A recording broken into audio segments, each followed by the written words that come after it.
Bruno Fernandes.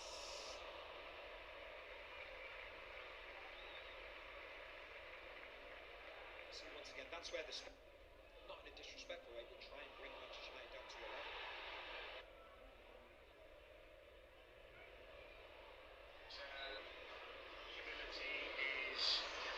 Kindness as a man and all those things that you want to be remembered for as well, because obviously some of the guys coming on the radio I was listening to on our station had the privilege of meeting him and interviewing him many times and talked glowingly about the person he was as well, which is always key. But as a footballer, just a really brilliant footballer who would be comfortable in today's game. Somebody who would easily be able to adapt and play anywhere. You know, he's just one of those aesthetically pleasing guys, even in the footy, or footballers I should say. Well, when I've watched footage of him, he just looks effortless. It really does. And I was listening to one of the German experts who was saying that when he played, he didn't like to sweat. And I found out I was smiling in the car because I think I know what he means. You want to be so good and make life so easy for yourself that you never break sweat, and he had that. Yeah, incredible footballer, and then went and did it all as a manager as well. Franz Beckenbauer, the former German and Bayern Munich midfielder, Didi Hamann will join Jeff Stelling and Ali McCoist on the breakfast show tomorrow morning from 6 a.m. That's here on TalkSport, and they will pay further tribute to Franz Beckenbauer. Let's focus once again on tonight's football action with Ladbrokes. The big preview on TalkSport with Ladbrokes. We play together. Terms and conditions apply. 18 plus BGambler.org. Well, Man United have just been booed onto the field for their warm-up here at the DW Stadium, and they're out there kicking balls about at the moment, getting ready for this game, which kicks off in just over half an hour's time. We've got it live on TalkSport, and it's the start of a new era at Manchester United, kind of. Sir Jim Ratcliffe has secured a 25% stake of the club and control of United's football operations for a huge investment of £1.3 billion. Sir Jim and Ineos Director of Sport, Sir Dave Brailsford, visited United's training base. They met with Erik ten Hag last week. So what is top of their in tray? Well, TalkSport's chief football correspondent Alex Crook has given us his 5-point plan to bring success back to Manchester United.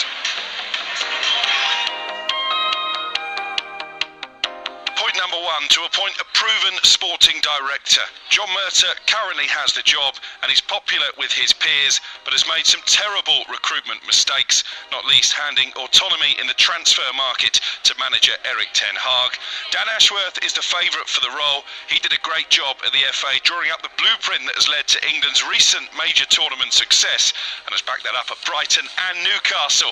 Ineos need to pull out all the stops to tempt him from St James's Park to Manchester. Nottingham Forest 2, Manchester United 1, a 14th defeat of the season in all competitions for United. Point number two, to clear the deadwood.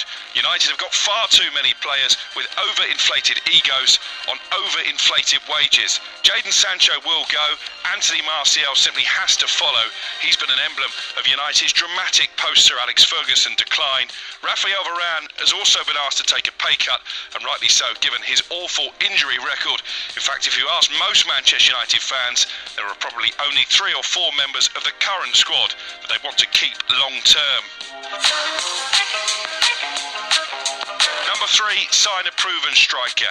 Rasmus Højlund is a raw talent, but as so often, United paid over the odds for his services, and he's been chucked in at the deep end and left to drown with little support from his teammates, particularly in the wide areas. That's not going to happen in January, with United very reluctant to spend money, but they have to be in the conversation come the summer for both Ivan Toney and Victor Osimhen. And why not see if Bayern Munich might be tempted to cash in on Harry Kane? After all, he was very keen to move to Manchester in the summer. Helps it in for Kane. It is a picture-book goal. Point 4, spruce up Old Trafford. It's frankly shameful that the Theatre of Dreams has gone from being the most iconic venue in England, if not one of the most iconic in Europe, to not even being put forward to host games at Euro 2028. The images of the leaking roof and away fans singing "Old Trafford is falling apart" are unwanted symbols of the wretched Glazer regime. I'm not in favour of relocating to a brand new stadium, as there's so much history at the current ground, but they simply have to modernise and bring it up to standard. And finally, reconnect with the fans. Transparency is absolutely key to rebuilding the broken relationship between the man on the street and those in the corridors of power. That will be hard to do. All the time the stale stench of the Glazers wafts around the Mancunian air, but Ratcliffe claims to be a lifelong United fan himself, so should be capable of talking their language and knowing what the supporters want from the future. A clear manifesto is needed, laying down exactly what Ineos have as their long-term plans. Some very interesting thoughts from our football correspondent at TalkSport, Alex Crook, on what Manchester United need to do next. And Danny Murphy, it's quite hard. I mean, Sir Jim Ratcliffe coming in, Sir Dave Brailsford coming in as well. But I know there's a transfer window. It's limited what you can do in a transfer window in January. It's hard to change much on the pitch mid-season, isn't it?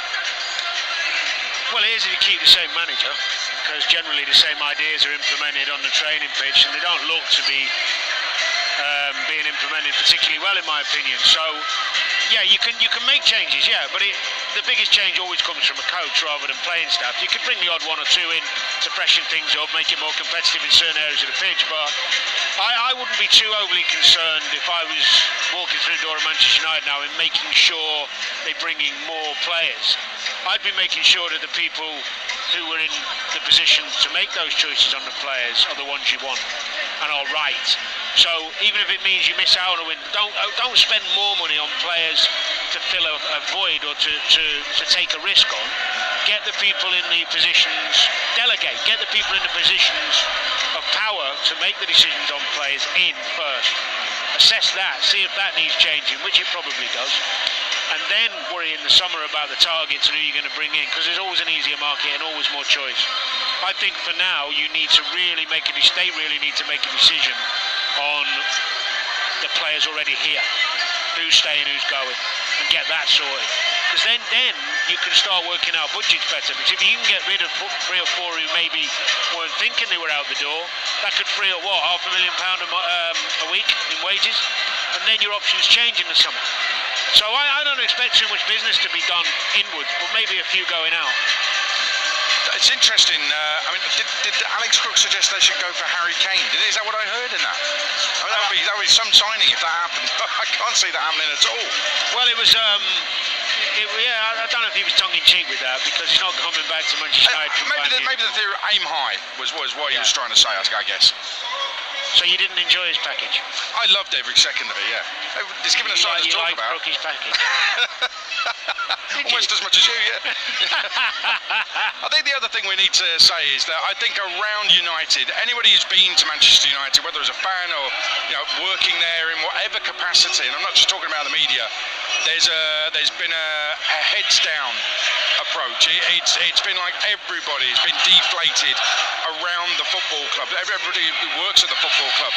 And I think one thing that Ineos have done, so Jim Ratcliffe has come in, so Dave Brailsford has come in, they have basically lifted everybody's spirits. Now, how long that lasts, I don't know. And whether it means anything, even in the mid to long term, I don't know. But it's something that needed doing, because it felt like the club was on the floor at times, Danny. I think it's just a lot of hot air when you hear that type of nonsense coming from people. I mean, the only people that need to improve is the manager and the players, because everybody else gets wind in the sails and energy when the team's doing well.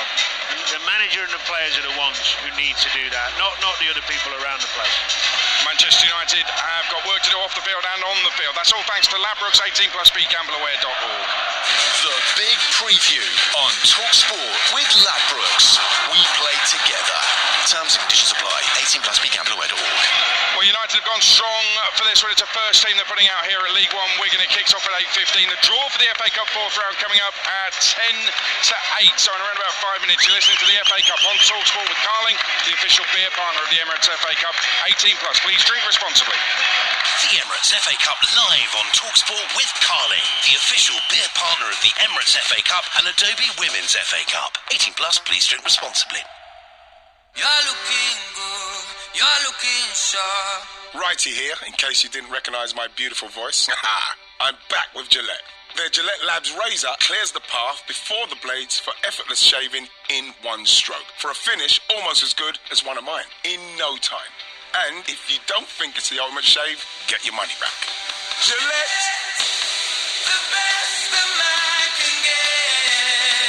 Gillette Labs razors. 18 plus, retain receipt, terms and conditions apply. Supermarket shoppers of Britain, it's Lidl's pick of the week. Super save up to 30% on selected fruit and veg, like British curly kale only 59p, 6 golden delicious apples for 99p, and a ready-to-eat avocado just 49p. Plus more epic savings in store now. Now that's big on quality and always Lidl on price. Subject to availability, selected stores, GB only. At Barclays, we know money can be tricky to navigate. We're here to help you find your way around it. Like saving for a trip away. Because when you want a romantic weekend in Rome, you need to take care of the numerals. With savings goals in the Barclays app, you can set a target and see your progress. So you'll be ordering gelato before you know it. Search savings goals in the Barclays app. Barclays, make money work for you. Savings goals tool only available in the Barclays app with selected savings accounts. T's and C's apply. 18 plus. You know how the best ideas come in the shower? Well, here's one for you. Switching to an energy-efficient shower head is more efficient because it saves water and could save you up to £40 a year on energy bills.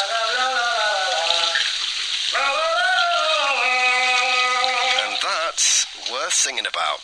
Shower, save, repeat. It all adds up. Find more energy-saving tips at gov.uk/save energy. Let's join Barry live for the build-up to this monumental match. What's your prediction? You know, I've been watching this team for a very long time, Steve, and I can tell you now, score will be 3-1, there'll be over 9 corners, and the Frenchman will score a header. Very specific, Barry. It's Bet Builder from LiveScore Bet, mate. You can combine markets from thousands of options to create your own bet, or if you can't make up your mind, you can choose from the pre-built quick bet options. Which is exactly what you did, isn't it? Bet Builder from LiveScore Bet. Building a bet just got easier. Full account terms apply. Bet responsibly. 18 plus. BeGambleAware.org. The time is now. KFC has offers for the taking. This is your moment to seize the deals. Get 50% off a different finger-licking deal each week until the 4th of February, only on the KFC app. Selected KFC product each week. Participate in restaurants and KFC delivery only. See kfc.co.uk for full T's and C's. The unstoppable force of live football. Brilliant goal! Kick-off FA Cup special On Talk Sport.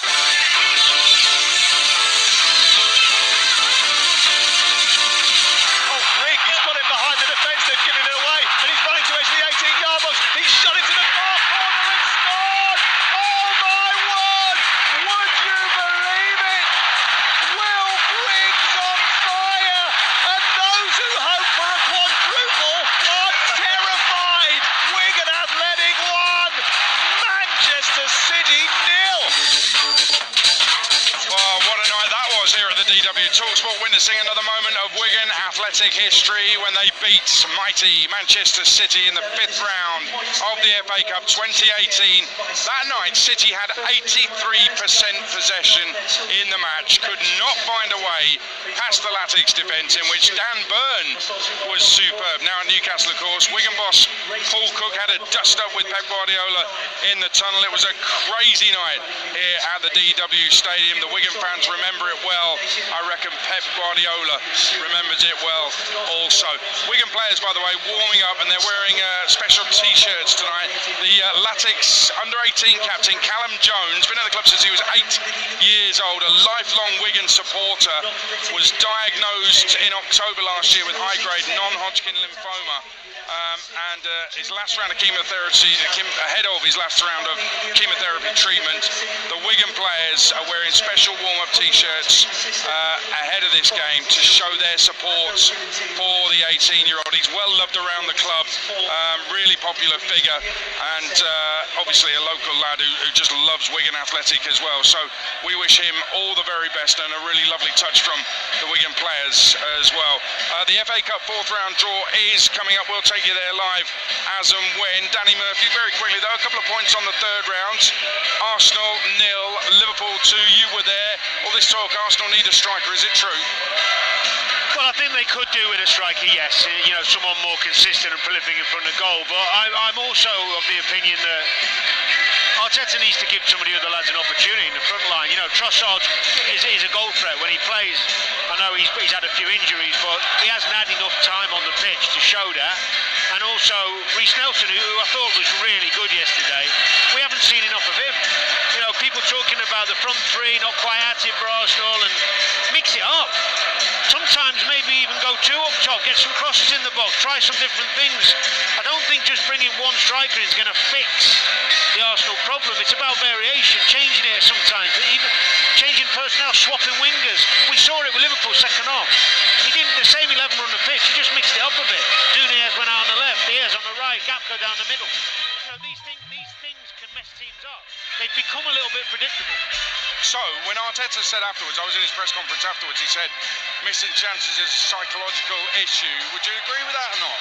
I think it can be for 1 or 2 players if it's them who keep missing it. But none of them, they're all missing chances. It's not just the one striker. And I think a lot of their game's good. But I think when you're having a run of games where you're losing and you're not scoring many, mixing it up and keeping it fresh and trying different things out, you then find a way. But leaving it's always the same wide men. It's always Martinelli on the left, Saka on the right. Teams can understand what they're going to do and try and make a plan. Sometimes I know he left Martinelli out yesterday, but I'm talking over the last 6-8 games. I think he would be better served if he doesn't bring someone in, just mixing it up a little bit in terms of personnel and varying the tactics so they're a bit less predictable. Well, there you go. Time now, though, for the FA Cup 4th round draw. Let's join FA Cup winner with Spurs, Gary Mabbott, 10-time Women's FA Cup winner with Arsenal, Emma Byrne, and your host, Seema Jaswal. Yep, they're all out. Beautifully done. In Gary, we trust. Brilliant stuff. Right, Emma, whenever you're ready, take it away. Okay, here we go.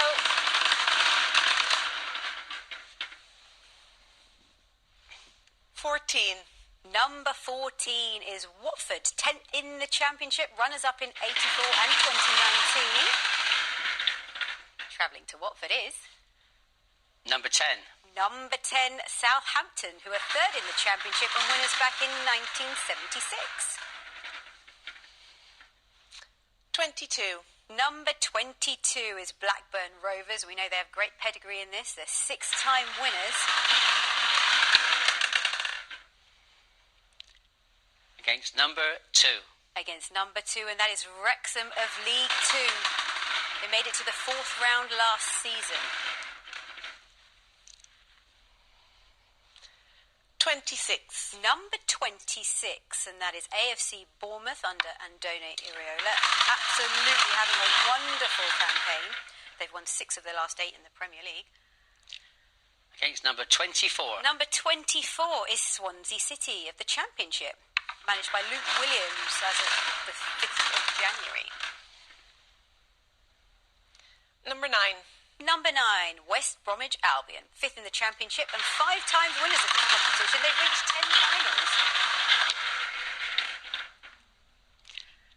Number 28. They'll be playing number 28. That's Brentford or Wolverhampton Wanderers after they drew 1-1 in West London on Friday night. Number 6. Number 6, West Ham United or Bristol City. They drew 1-1 at the London Stadium on Sunday. Number 19. Number 19 is Nottingham Forest or Blackpool. They drew 2-2 at City Ground on Sunday. And Blackpool actually led in that one, 2-0. 13. Number 13 is Leicester City. They're top of the Championship. What a campaign they're having. They won this for the first time in 2021, travelling to the King Power Stadium.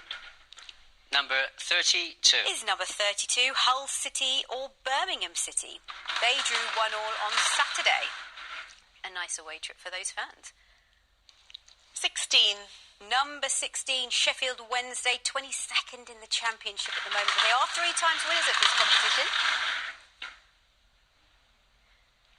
Number 27. Travelling to Sheffield is number 27, Coventry City, 8th in the Championship, winners in 1987. 25. Number 25 is Chelsea, 10th in the Premier League, of course, 8-time winners. Pochettino's hoping for his first English honour. Number 18. And they will face number 18 in Aston Villa, 2nd in the Premier League. That's an all-Premier League tie, and Villa are having a fantastic campaign, so that is an all-Premier League tie. Number 11. Number 11, Ipswich Town, also having a good campaign. They're 2nd in the Championship. Winners back in 1978.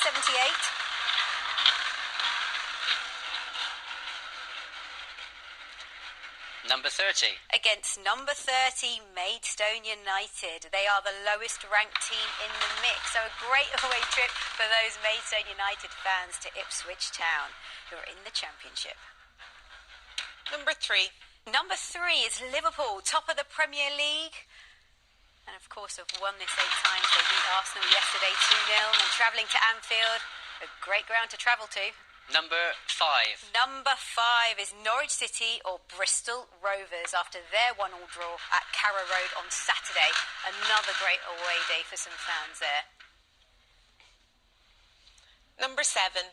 Number 7 is Tottenham Hotspur, currently 5th in the Premier League, 8-time winners. Gary, it's over to you. No pressure here, Gary. Number 21.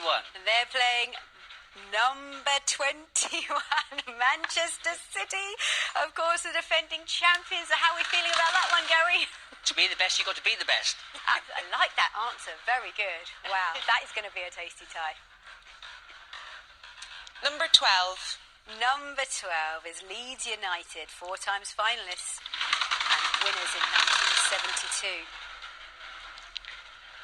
Number 29. Travelling to Leeds is number 29, Plymouth Argyle, 18th in the Championship. Semi-finalists back in 1984. Number 17. Number 17, Crystal Palace or Everton. They're very close in the Premier League table and they drew 0-0 at Selhurst Park on Thursday night. Number 1. So either of those teams will play number 1, so Luton Town or Bolton Wanderers. They drew 0-0 at Kenilworth Road on Sunday. 31. Number 31 is Newport County or Eastleigh. It was a 1-1 draw between them on Saturday, and Eastleigh are one of 2 non-league teams left. I was chasing it around there. Number 20. Playing number 20, Wigan Athletic or Manchester United. Of course, that kicks off at 8:15 tonight. But imagine if it's Eastleigh against Man United. Wow, that would be a big home tie for the Eastleigh fans. 23. 23 is Sheffield United, who are bottom of the Premier League, but 4 times winners of this. Number 4. Playing number 4, Brighton and Hove Albion. Runners-up in 1983.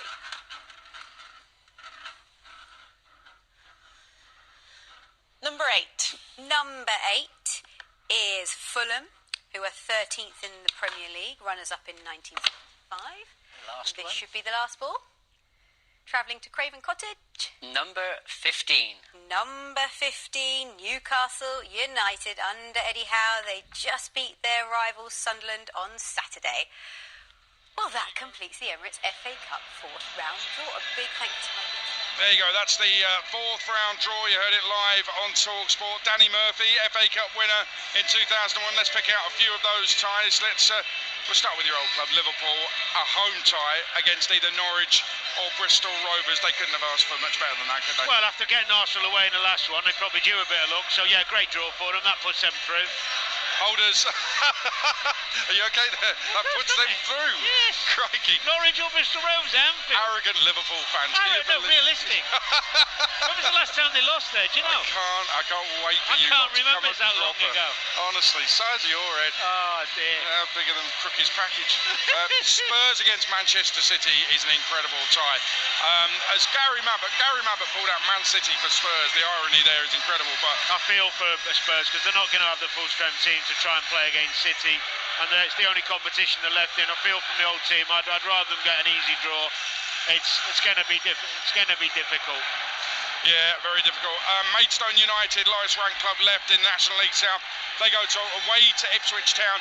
Let's bring in the Maidstone Chief Exec, Director of Football as well. Bill Williams is a club legend. Bill, how you doing? Well, I'm doing well. I'm doing something much excitement in my life for years. You've got to love it. It's wonderful. I mean, Ipswich Town away, let's just say it could have been easier for you, but you're going to go to a ground where the fans pack the ground out and the atmosphere will be incredible. Yeah. Oh, yeah, it's terrific. It's a wonderful stadium, and they've always had the best surface in the country. So yeah, look, we did hope. I've got to say, I was hoping for Newcastle. Other directors were hoping for Chelsea. But fingers crossed, we were doing everything we could. But it's going to be a great day out for the club, the players, the staff, the whole town. So we're really fortunate, lucky, and privileged. Can you win it? It's such a difference in class, but you never know. We never expected to beat Barrow. We never expected to beat Stevenage, so you never know. You never know. I mean, how much of you is thinking, if only it could have been different? And I don't mean any disrespect to Ipswich, but Premier League is the opposition you wanted. Before Ipswich were pulled out, it was Chelsea and Aston Villa. After Maidstone were pulled out, it was Liverpool. I know it doesn't work like that, but was part of you thinking, if only? Yeah. I think it is. I've been in this wicket game for 60 years, and I've sat in those dressing rooms. And I've had Watford come up, Sheffield United, Darlington in the third round. And you always hope and pray that you get a big one. And some people are lucky and some aren't. But, our club, we will accept what we've got. We're delighted to be where we are. And we will take a good fan base with us, and we'll have a wonderful day out. Well, your goal lived a charmed life against Stevenage, and who knows, maybe you'll take those charms with you to Portman Road. Bill, really appreciate you joining us at such short notice. Thank you very much, and good luck for the rest of the National League South season and in this fourth round tie as well. Yeah, thank you for having me on. Many thanks. Keep well, everyone. Bye. Best wishes, Bill Williams, Maidstone CEO, Director of Football, Maidstone of National League South, the lowest ranked side left in the cup. Go to Ipswich Town, second in the Championship. Could have been better, could have been a whole lot worse. Could have been away to Newport or Eastleigh. Great stadium, fans will be full, the stadium will be full, fans are good Ipswich. It's a great experience for them. A couple of other quick ones. Chelsea against Aston Villa's a tasty tie. Really good tie, yeah. I like the look of, if Wolves get through against Brentford in the replay, they're away to West Brom, which is a massive local derby. That's a brilliant game. Isn't it? That's fantastic. Black Country derby, that's a brilliant game. Away at the Championship side as well. That's got the makings probably of a the best classic. one for me. I would say that's got the makings of an absolute classic, you're right. Winners of this one here, Wigan Man United, go to Newport or Eastleigh. So if Man United do go through, and you're thinking they will, Newport or Eastleigh have got a big payday. Which is fantastic for them. Another easy draw for Man U. And Eastleigh, I think, I'm joking. They were very, very lucky for a while against Newport. Got their draw somehow with 10 men. And they may well face Manchester United if they get through against Newport. And if United beat Wigan as well. That's your fourth round draw. I'll reiterate that draw at half-time of this game. Now, Wigan Athletic have been on a downward spiral after their FA Cup victory in 2013 and started this season in League One on -8 points. But this match against Manchester United offers the club a welcome distraction and the chance of another cup shock. This is cup final football, and in cup finals, fairy tales happen. Ben Watson has glanced the header into the net and broken Manchester City's heart and sent Wigan into heaven. They're going to win the FA Cup. That moment was just an incredible moment. Really difficult to put into words how much a teammate's sort of action can give you that much joy. There's always drama in football. Whoever you support. Oh my word! Would you believe it? Will Briggs on fire! This is why you still go football week in, week out. I think there has to be belief. I think we understand the level of the opponent. United unable to defy the odds or deny the neighbours. We have now 2 leagues to play for. We play for Premier League and we play for FA Cup. Ten Hag's dealing with a set of players that are very inconsistent. Never know what you're going to get. That's the beauty of this cup competition. We think it's a foregone conclusion, but you never know. So Wigan of League One against Premier League Manchester United. Let's get a reminder of the team news on TalkSport with your match commentator Jim Bradford. A couple of changes apiece. Wigan dropped McGuinness and Lang to the bench. Rico Teller Asgard and Stephen Humphreys. They've also got Jason Kerr back on the bench 14 months after he last kicked a ball. Tickling goal, Claire Hughes, Morrison Sessignon. Shaw and Adiko, Godot, Asgard and Jones, and Humphreys up front. Manchester United as strong as possible. Anthony's injured, Eriksen's ill, McTominay and Hoyland recalled. Onana making his FA Cup debut in goal. Wan-Bissaka, Varane, Evans and Dalot, McTominay and Mainu, Garnacho, Fernandes and Rashford, and Hoyland up front. Kick-off 9 minutes away. Yeah, let's hear from the two managers now. About an hour ago, Sean Maloney, the Wigan manager, joined us live on TalkSport. He said his team will need some luck if they're to win tonight. I think trying to give them enough belief that they can win the game. I think it's going to be very difficult. I think outwardly everyone expects the game to be a certain way. I hope over the last 4 or 5 days I've given my players enough belief that, and I do believe in myself, if we get in certain situations, I think we've got enough talent to hurt them. But we'll need a bit of luck as well. In these types of games, my experience, I've always been playing against that elite team. You need big moments. You need your goalkeeper, you need incredible blocks, and then you need some moment of real talent. So, yeah, let's see what we've got. Well, Erik ten Hag, the Manchester United boss, believes his side will have a difficult task tonight. It's a good game, so it's do or die. So I like it. But we have had this situation before the season, and we have to be ready for the game. Against the game where we were a winner, we were not. And so we have to make sure we have to get ready for the game. You face an opponent who is 100% and will give even more 100%. Every opponent is going more than 100% against Manchester United, but especially this team. So yeah, we have to be well prepared for the game. There you go, Erik ten Hag with his views. He's gone strong. He really wants to get through this FA Cup third round side. The noise in the ground is phenomenal. They're packing out the stands here at the DWB Rugby League. Live on TalkSport 2 when the season starts next month. We'll be bringing you that across the Super League season on TalkSport, and Wigan Warriors, the champions of course, but it's all about Wigan Athletic tonight. And what a story it is. I was mentioning that this time last year, roughly, Sean Maloney was put in charge in May. They failed to pay the players on time, so the EFL said they'd start the new season with 4 points deducted. Also at that time a further 4-point penalty was deducted if it happened again, and it did. Club failed to deposit funds to cover the wages. They started the new season on -8. They made up that deficit 2 weeks into the season with 10 points from their first 4 games. Those previous owners have gone. Local businessman Mike Danson is now the owner. Ben Goodman the chairman. Sporting director is Gregor Rioch, son of a former Wigan manager Bruce Rioch. And of course the manager is a Wigan hero from that FA Cup victory in 2013, Sean Maloney, who we heard from live on TalkSport earlier.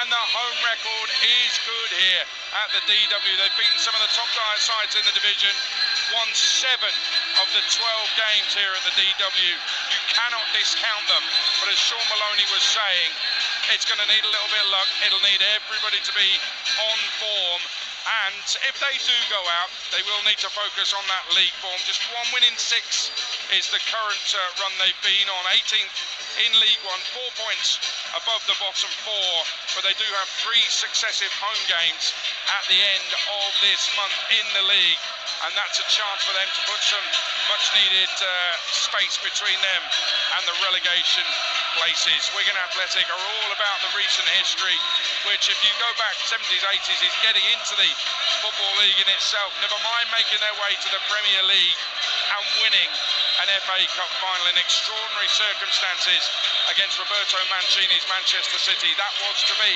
Mancini's final game in charge of City. 3 days later, Wigan were relegated, and Roberto Martinez went off to manage Everton and then Belgium. The teams are in the tunnel, and I think it puts the pressure on Manchester United players individually. When you think about the pressure that's on them to win this tie, if they don't, this is their best lineup basically, the best lineup he could possibly pick, Erik ten Hag. So the pressure's on them to beat a side that's in League One, 2 divisions below them.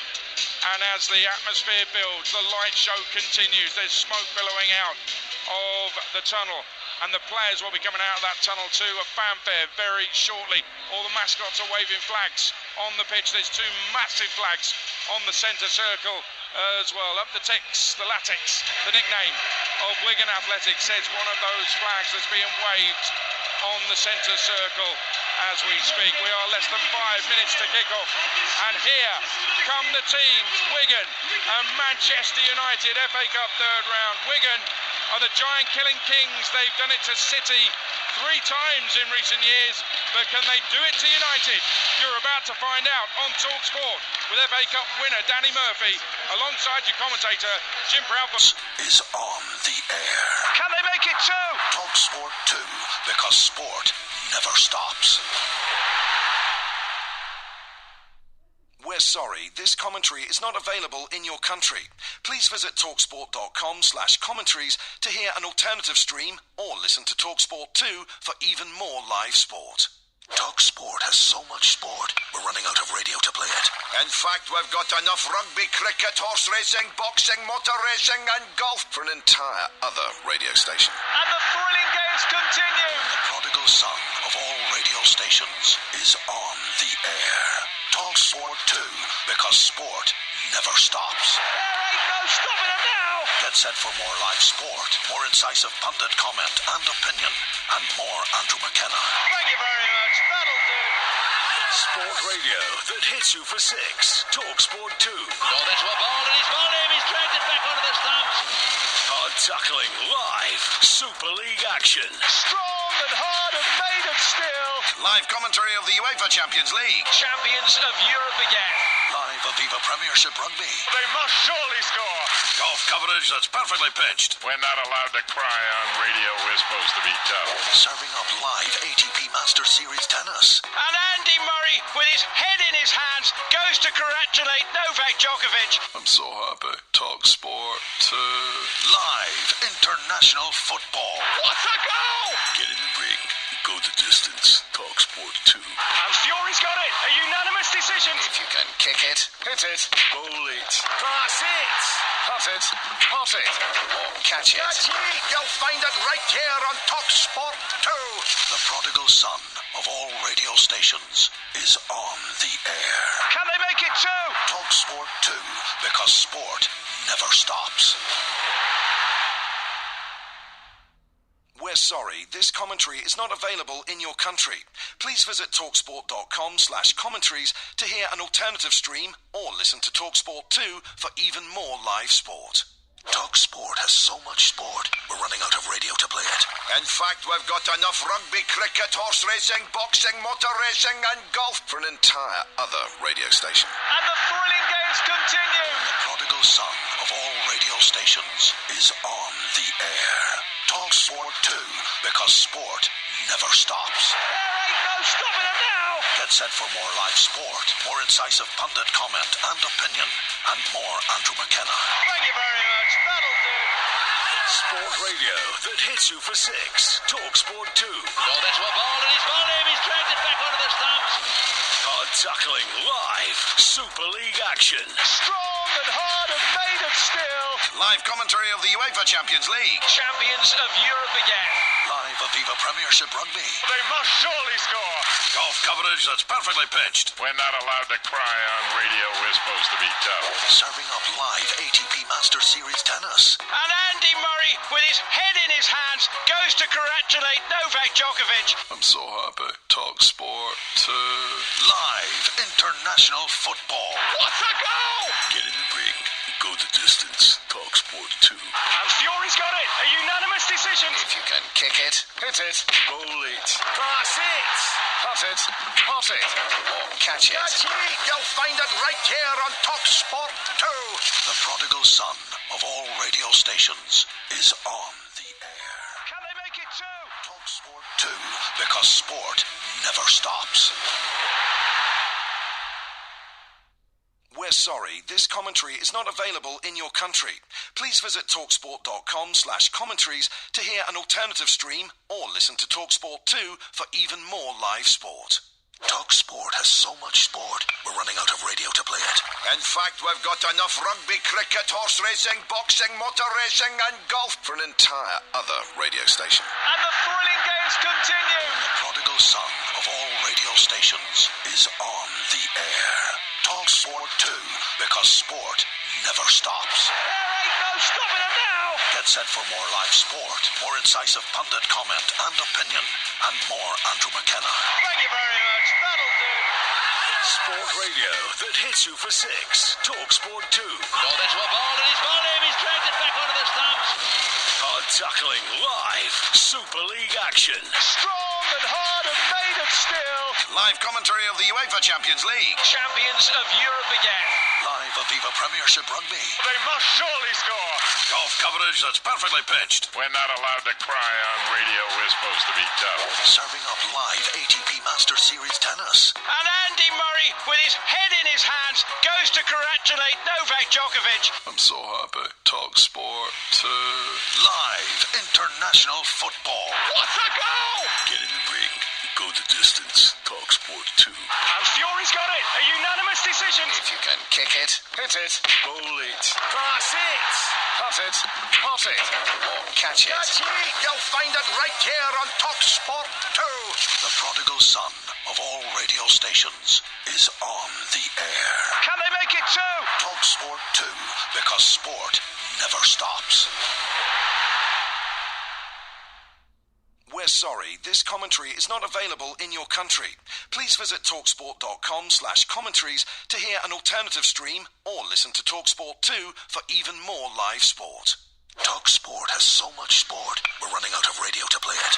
In fact, we've got enough rugby, cricket, horse racing, boxing, motor racing and golf for an entire other radio station. And the thrilling games continue. The prodigal son of all radio stations is on the air. Talk Sport 2, because sport never stops. There ain't no stopping it now. Get set for more live sport, more incisive pundit comment and opinion, and more Andrew McKenna.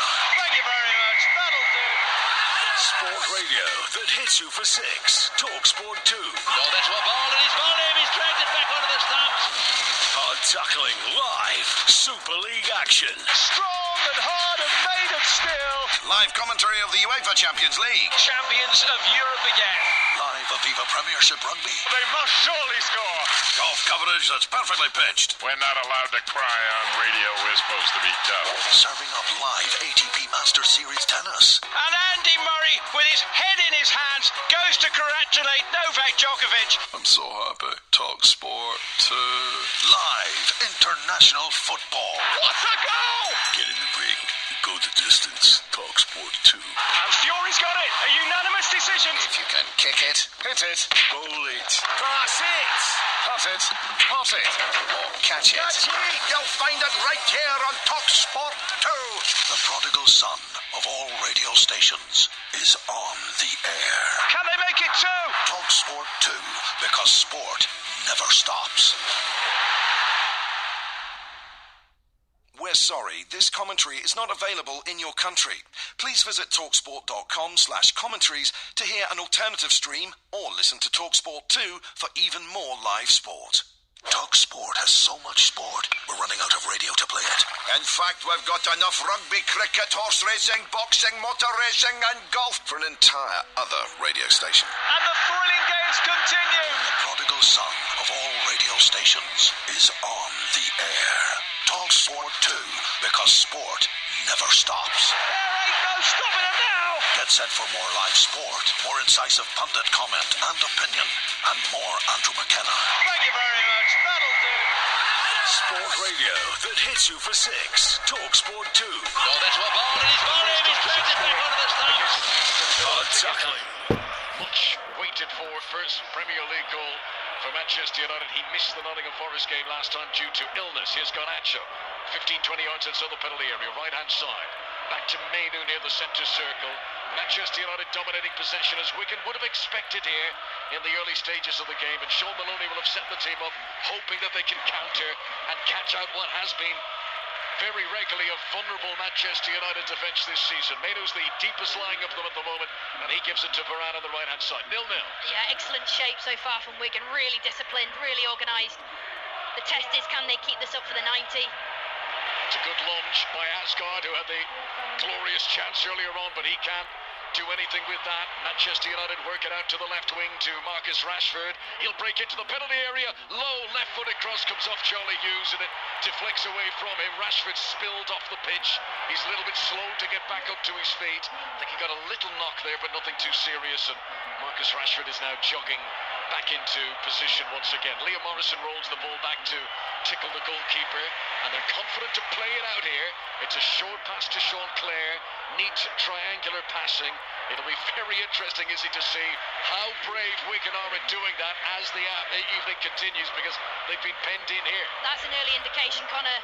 Really composed from Wigan as the ball changed over. They didn't go long, they didn't hoof it down the channels. They kept the ball, and they know that they have a goalkeeper in Sam Tickle who can play, and they look really confident so far, Wigan. Last 5 times that Wigan... We've known each other for 10 years. Congratulations.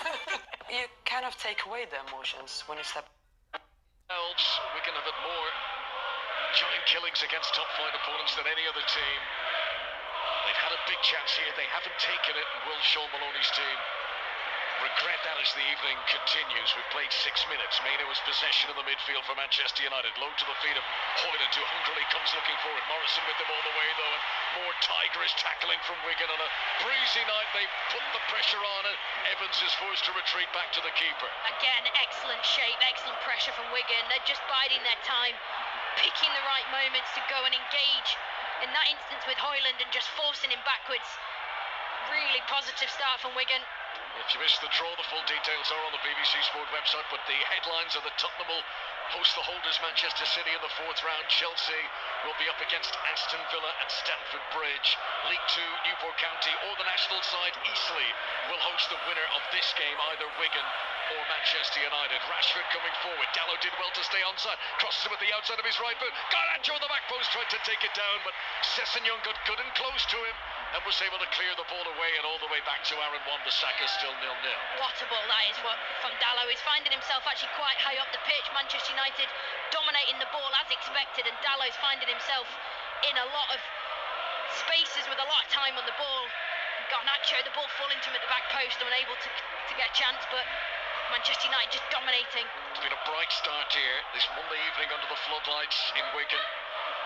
You can always tell the difference between a cup match and a Premier League game, and I get paid to describe things. That's my job. I find it difficult to explain why it's there, but you instantly know this isn't a league game. As Bruno Fernandes plays it into the penalty area, and it's held onto by Tickle underneath his crossbar. In the same way as a player, you feel the occasion. You can feel or have these feelings before the game that if you're going to score or have a good performance, it's the same that I've felt the atmosphere with this game building, and it's been a really sharp start from both teams, a real intensity to the game. It's fantastic to watch. Eric Ten Hag, who hasn't won any of his last 5 away games in all competitions, did well in the domestic cup competitions last season, of course, won the League Cup, got to the final of the FA Cup. Manchester United are already out of the League Cup this time round, beaten by Newcastle. This could be a big chance for the Champions League, already gone. If Ten Hag's to get more silverware, this is the competition to try and do it. That's a great burst. Clare into the penalty area, tries to take them all on. He nuzzled in between 2 defenders, but then got held up by Maino. That was another chance for Wigan. Sean Clare into the penalty area. I find it so interesting to see how much space he had. And speaking of space, Rashford rolls it in front of Garnacho, but the reason he had so much space is the flag is raised on the far side. Yeah, brilliant high line from Wigan. They just knew exactly what Rashford was doing. We've seen it so often, breaking down this left-hand side. He was just looking for that slip ball for Garnacho. He'd run from the opposite side, but Wigan, I tell you what, their fullback Clare on the right-hand side, finding himself in so much space. He dribbled into the box past Fernandes. It was almost like he didn't believe in himself. He didn't believe he was in that situation against Manchester United, and end-to-end stuff. Sam Tickle has it, wearing all black, away to our left-hand side. Gives it short to Charlie Hughes, who'll play it up over the halfway line and up and over the striker Stephen Humphreys, and that carries through to Andre Onana, wearing all bright, luminous green, away to our right-hand side. Onana, who is the only Manchester United player to have started every game in all competitions this season. This is Aaron Wan-Bissaka in the right full-back position. Wigan aren't sitting back absorbing. They do want to press here, and Asgard will chase up and force Varane to give it here to Evans on the near touchline. Rashford plays it hurriedly forward, and too hurriedly, and he's given it away to Goddo, who'll come up over the halfway line, runs into Bruno Fernandes and wins a free kick for his team. Early days, really good. Again, the shape from Wigan. The areas where they're choosing to really engage with the Manchester United players is really central and really wide. And it's been really intelligent so far from Sean Maloney, the way that he's got his team set up and they look really confident just playing. Balance of confidence tonight is going to be very interesting to watch. Wigan will grow in confidence the longer they don't go behind in the game, and might Manchester United's confidence show brittleness should they fail to capitalise on naming such a strong team tonight against lower league opposition from the third tier. Charlie Hughes, 30th appearance for him in all competitions this season, gives it back to Sam Tickle, and then he clears it away down the left-hand side, looking for Jordan Jones, who hasn't seen much of it so far from a Middlesbrough player. Most of what Wigan have done has come down the right wing in these early stages, but they win a throw in here on the left-hand side, and Sessegnon will take it. Stephen Sessegnon, who has played against Manchester United in the FA Cup before.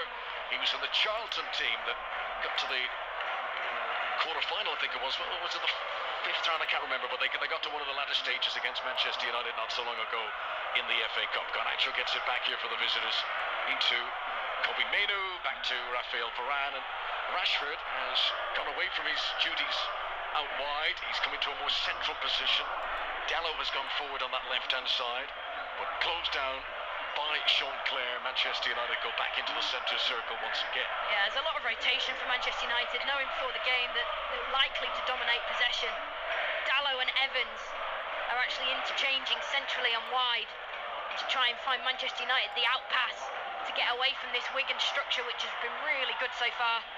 This is only the second time these clubs have ever met in the FA Cup, and it's the first time they've ever met here in the competition. The record attendance, by the way, for this stadium, which was originally called the JJB, that was when Manchester United won the league here back in the Alex Ferguson days. It went to the last day of the season, they won here, and there's never been a bigger crowd at this stadium. That's very good control by Martial Godo, who comes forward with a couple of step-overs and weaves infield of Mainoo. He started the game well. There's a bit of fizz and energy about him as Humphries creates a bit of space for himself on the right-hand side. Needs support in the middle now. Tries to nutmeg Rashford. It does go through the legs of the Manchester United player, but is recovered by Dallow at the other side.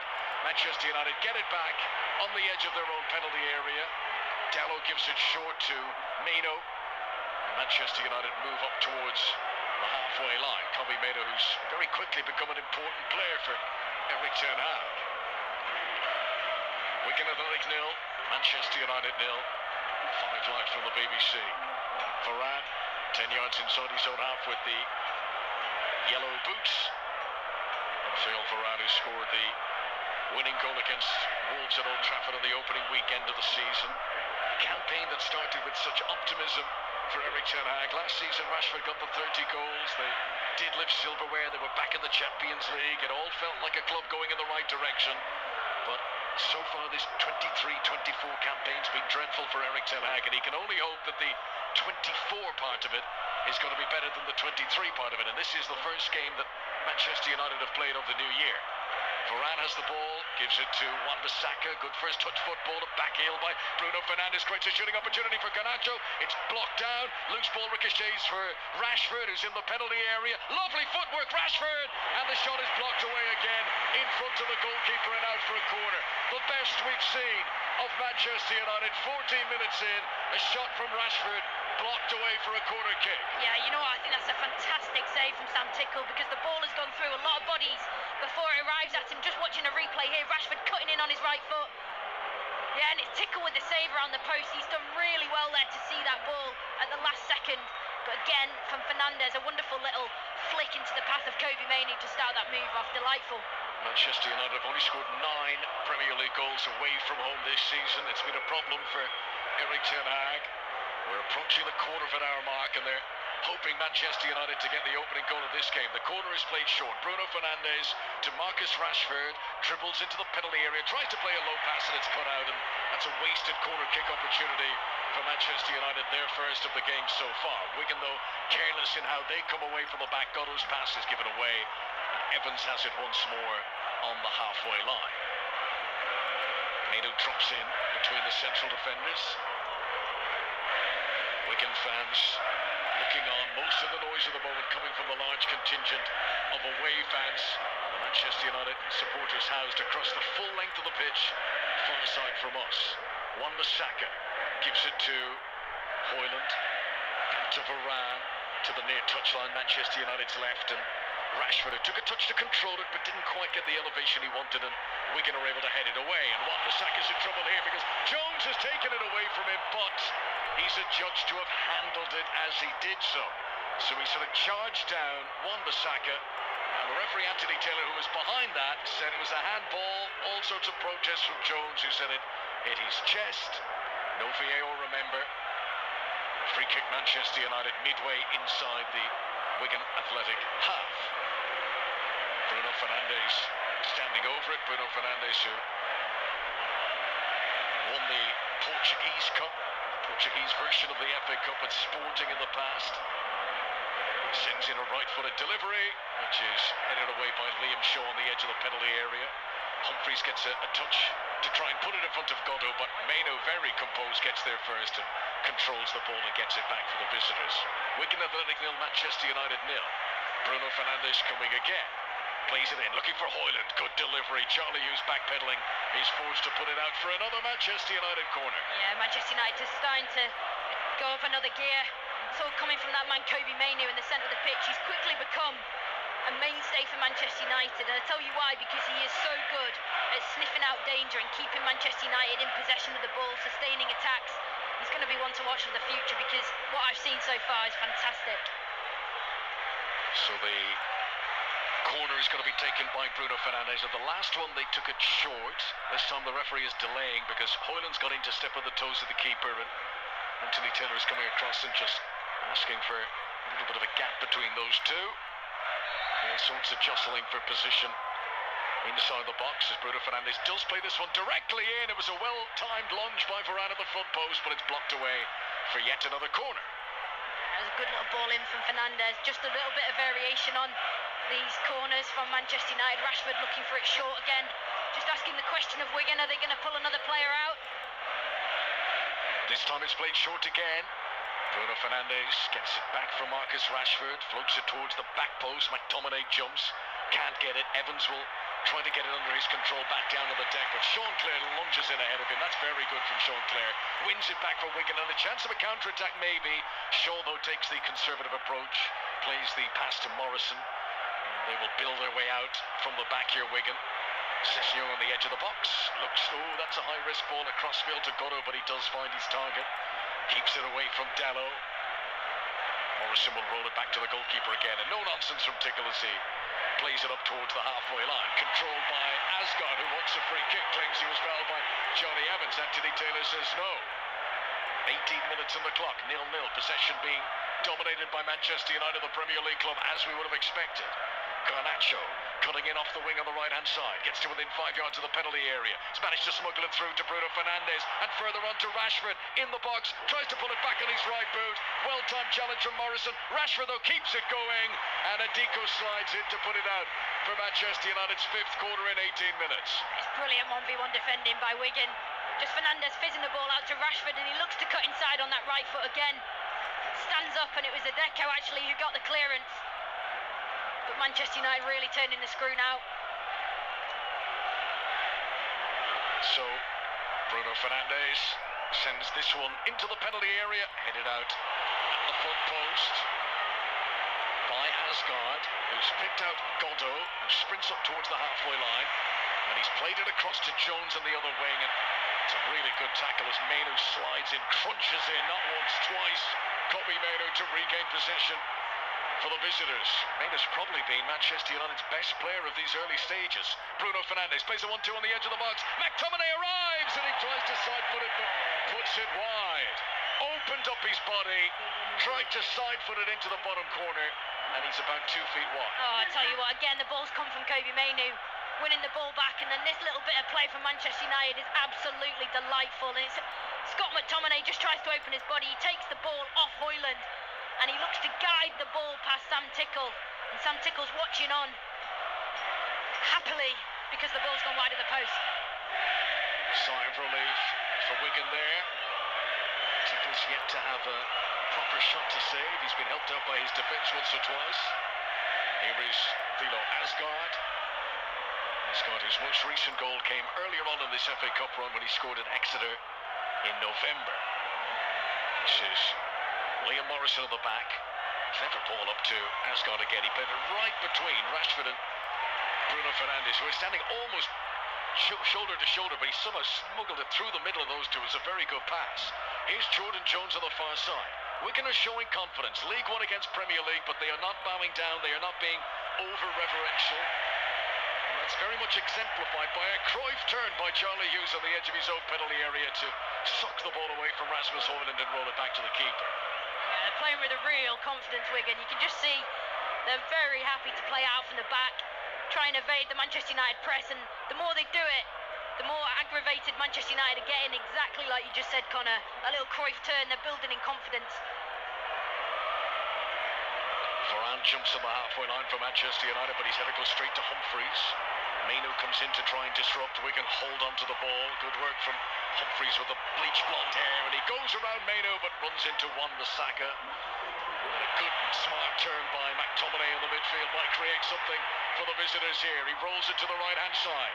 Bruno Fernandes onto Garnacho. Wigan want an offside flag, headed away by Morrison, back across the edge of his own goal. It sits up for Rashford. First shot comes back off a defender.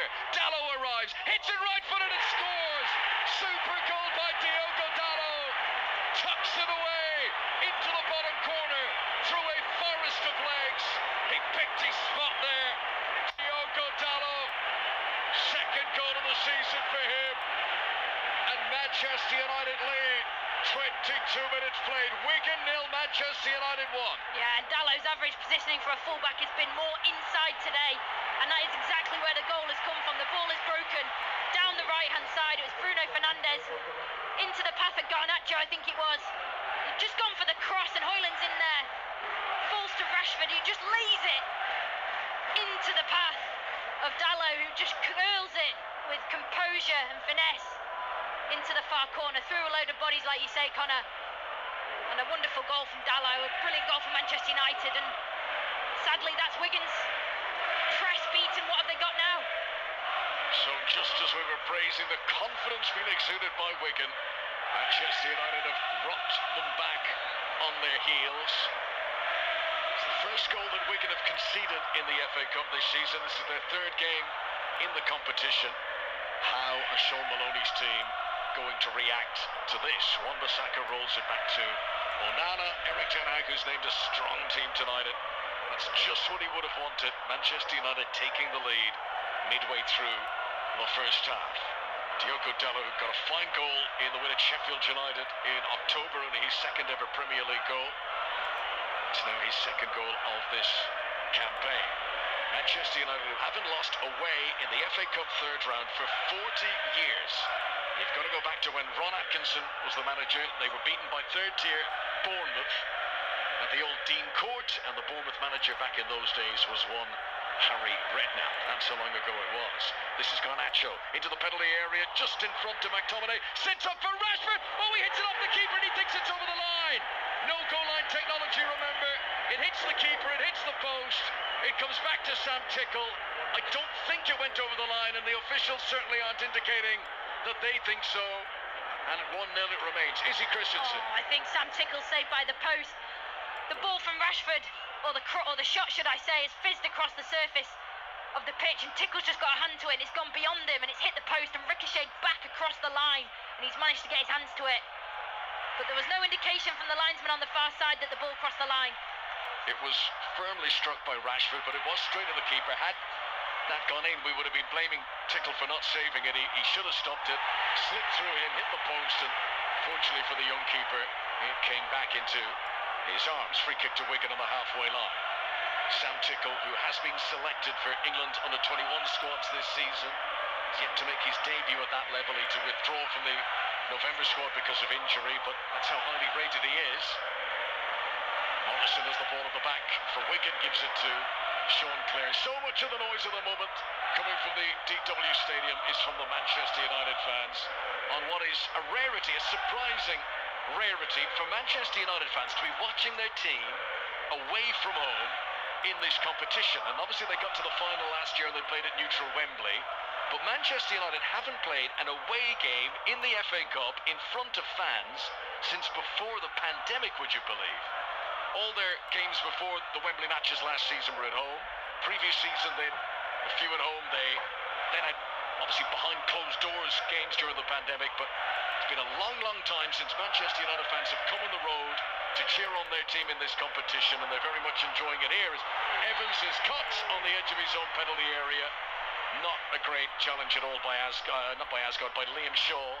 And the referee has given the free kick to Manchester United. A little warning to Shaw there as well, is it? Yeah, Shaw was close up to getting to Johnny Evans. The ball was played to Johnny Evans from Onana. Quite, riskily, may I say.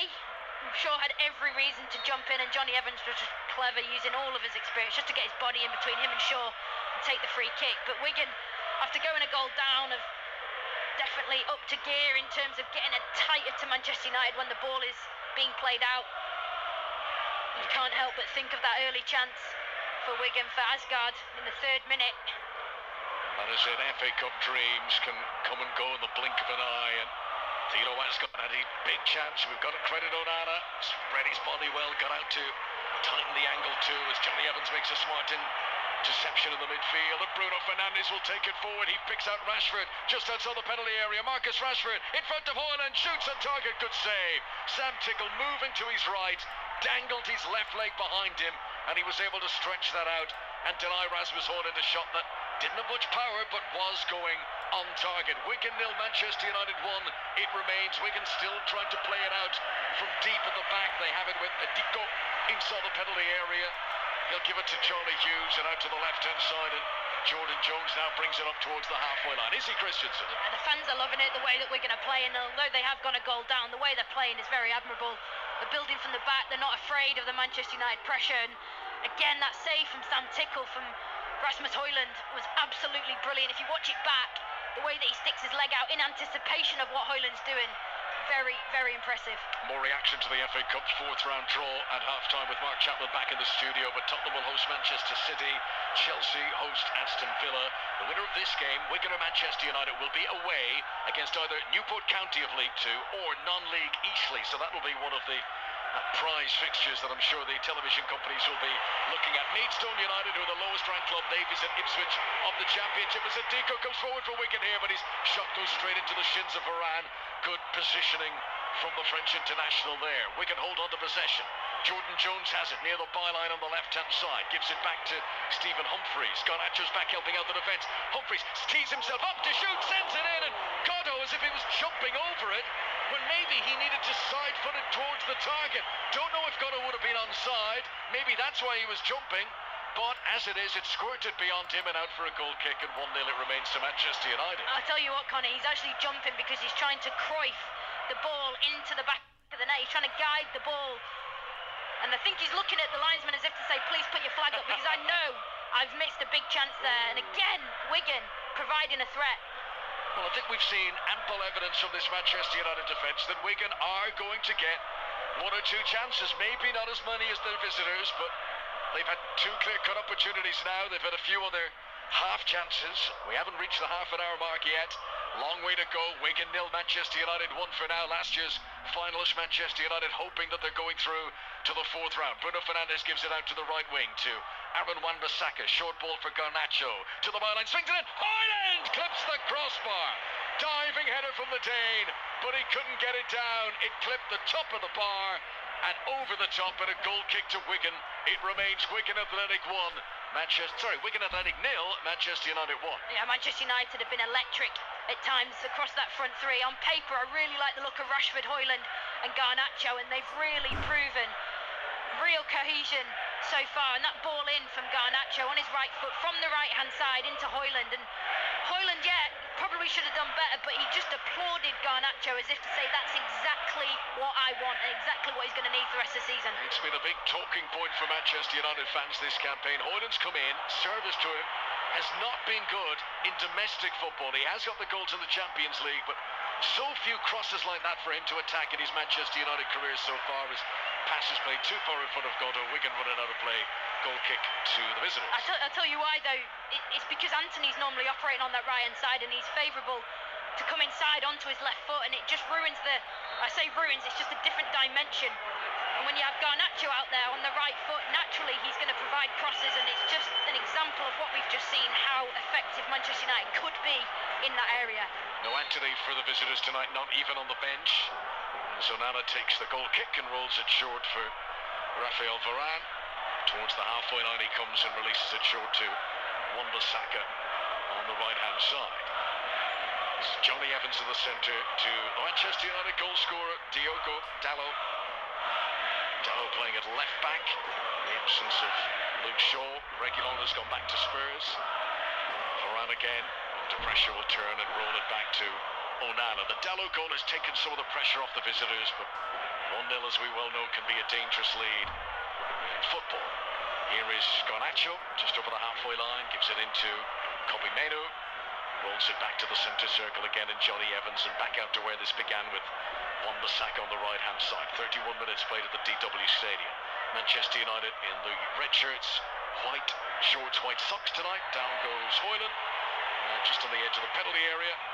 And that is going to be a free kick to Manchester United. What might even be within a shooting distance here, maybe just outside. Bruno Fernandes will be interested in it, maybe just at the limits of his range. But Wigan, suffice to say, will be erecting a wall here, bringing all their players back behind the ball. Wigan 0, Manchester United 1. Yeah, Rashford's lurking as well.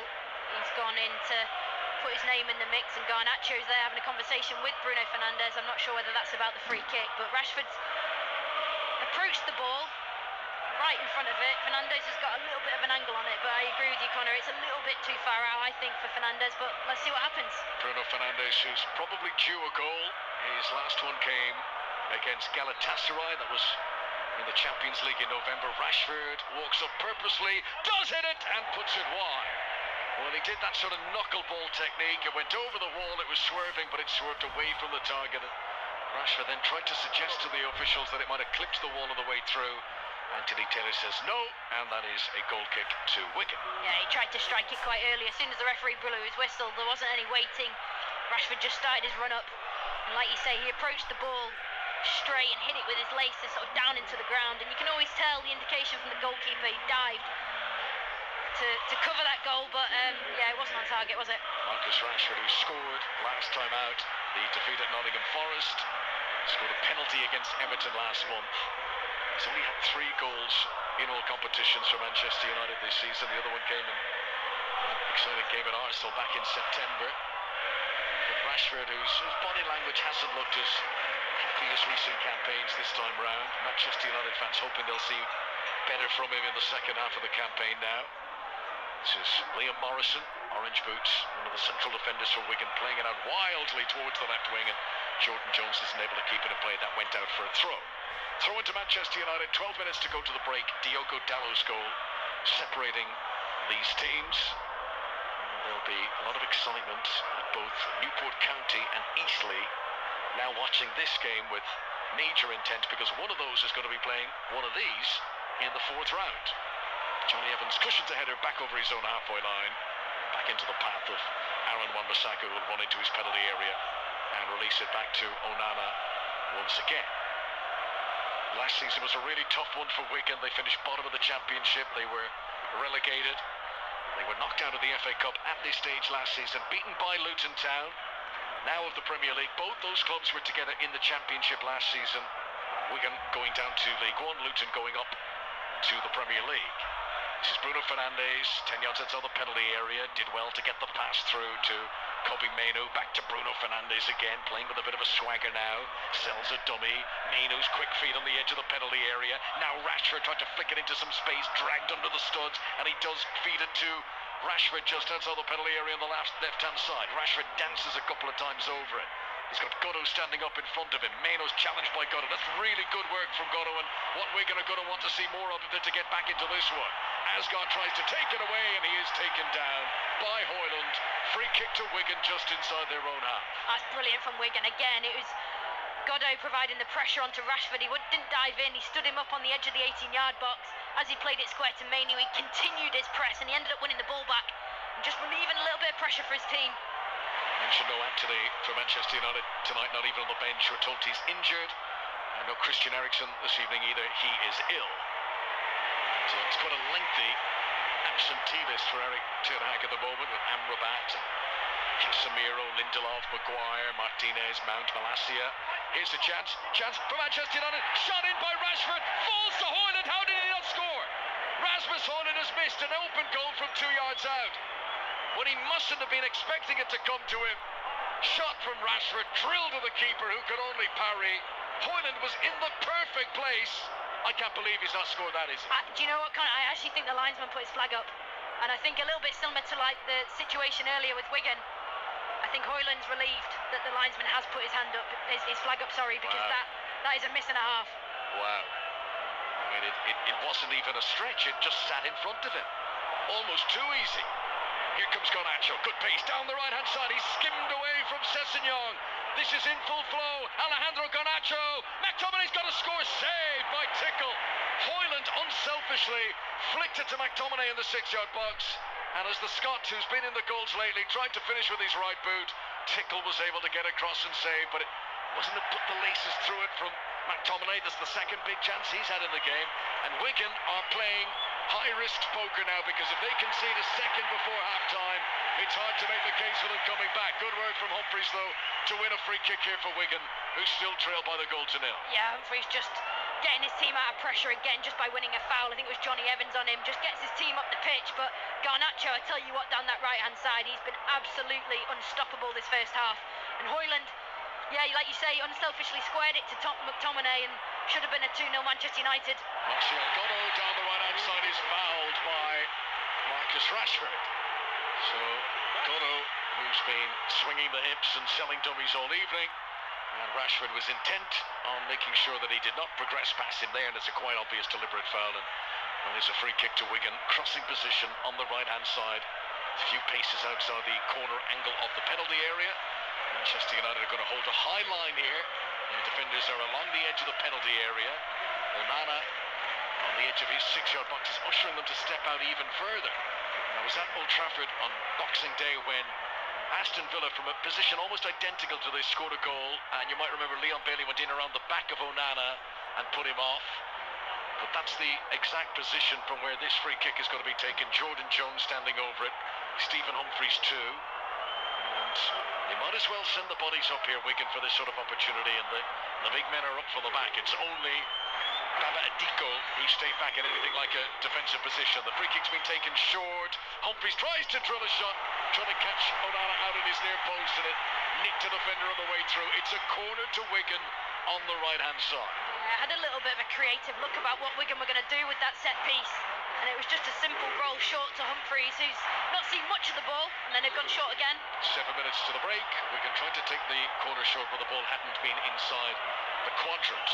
Wigan's only win against Manchester United here, 2012, winning goal scored by the current manager Sean Maloney. That goal came from a short corner, and they play it short again here.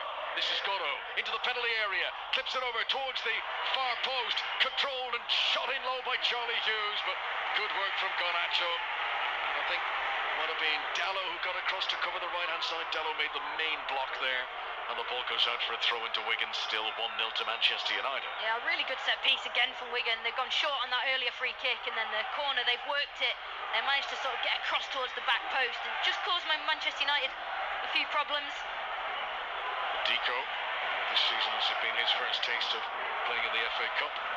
Passes to Godot on the right-hand side. That's a poor ball given away, and Højlund now from inside his own half will charge up and plays it in front to Bruno Fernandes. Now bearing down to the penalty area, tried to lash in across towards Garnacho, and Deco got back well to make the block and put the ball out for a throw into Manchester United, left-hand side as they come forward.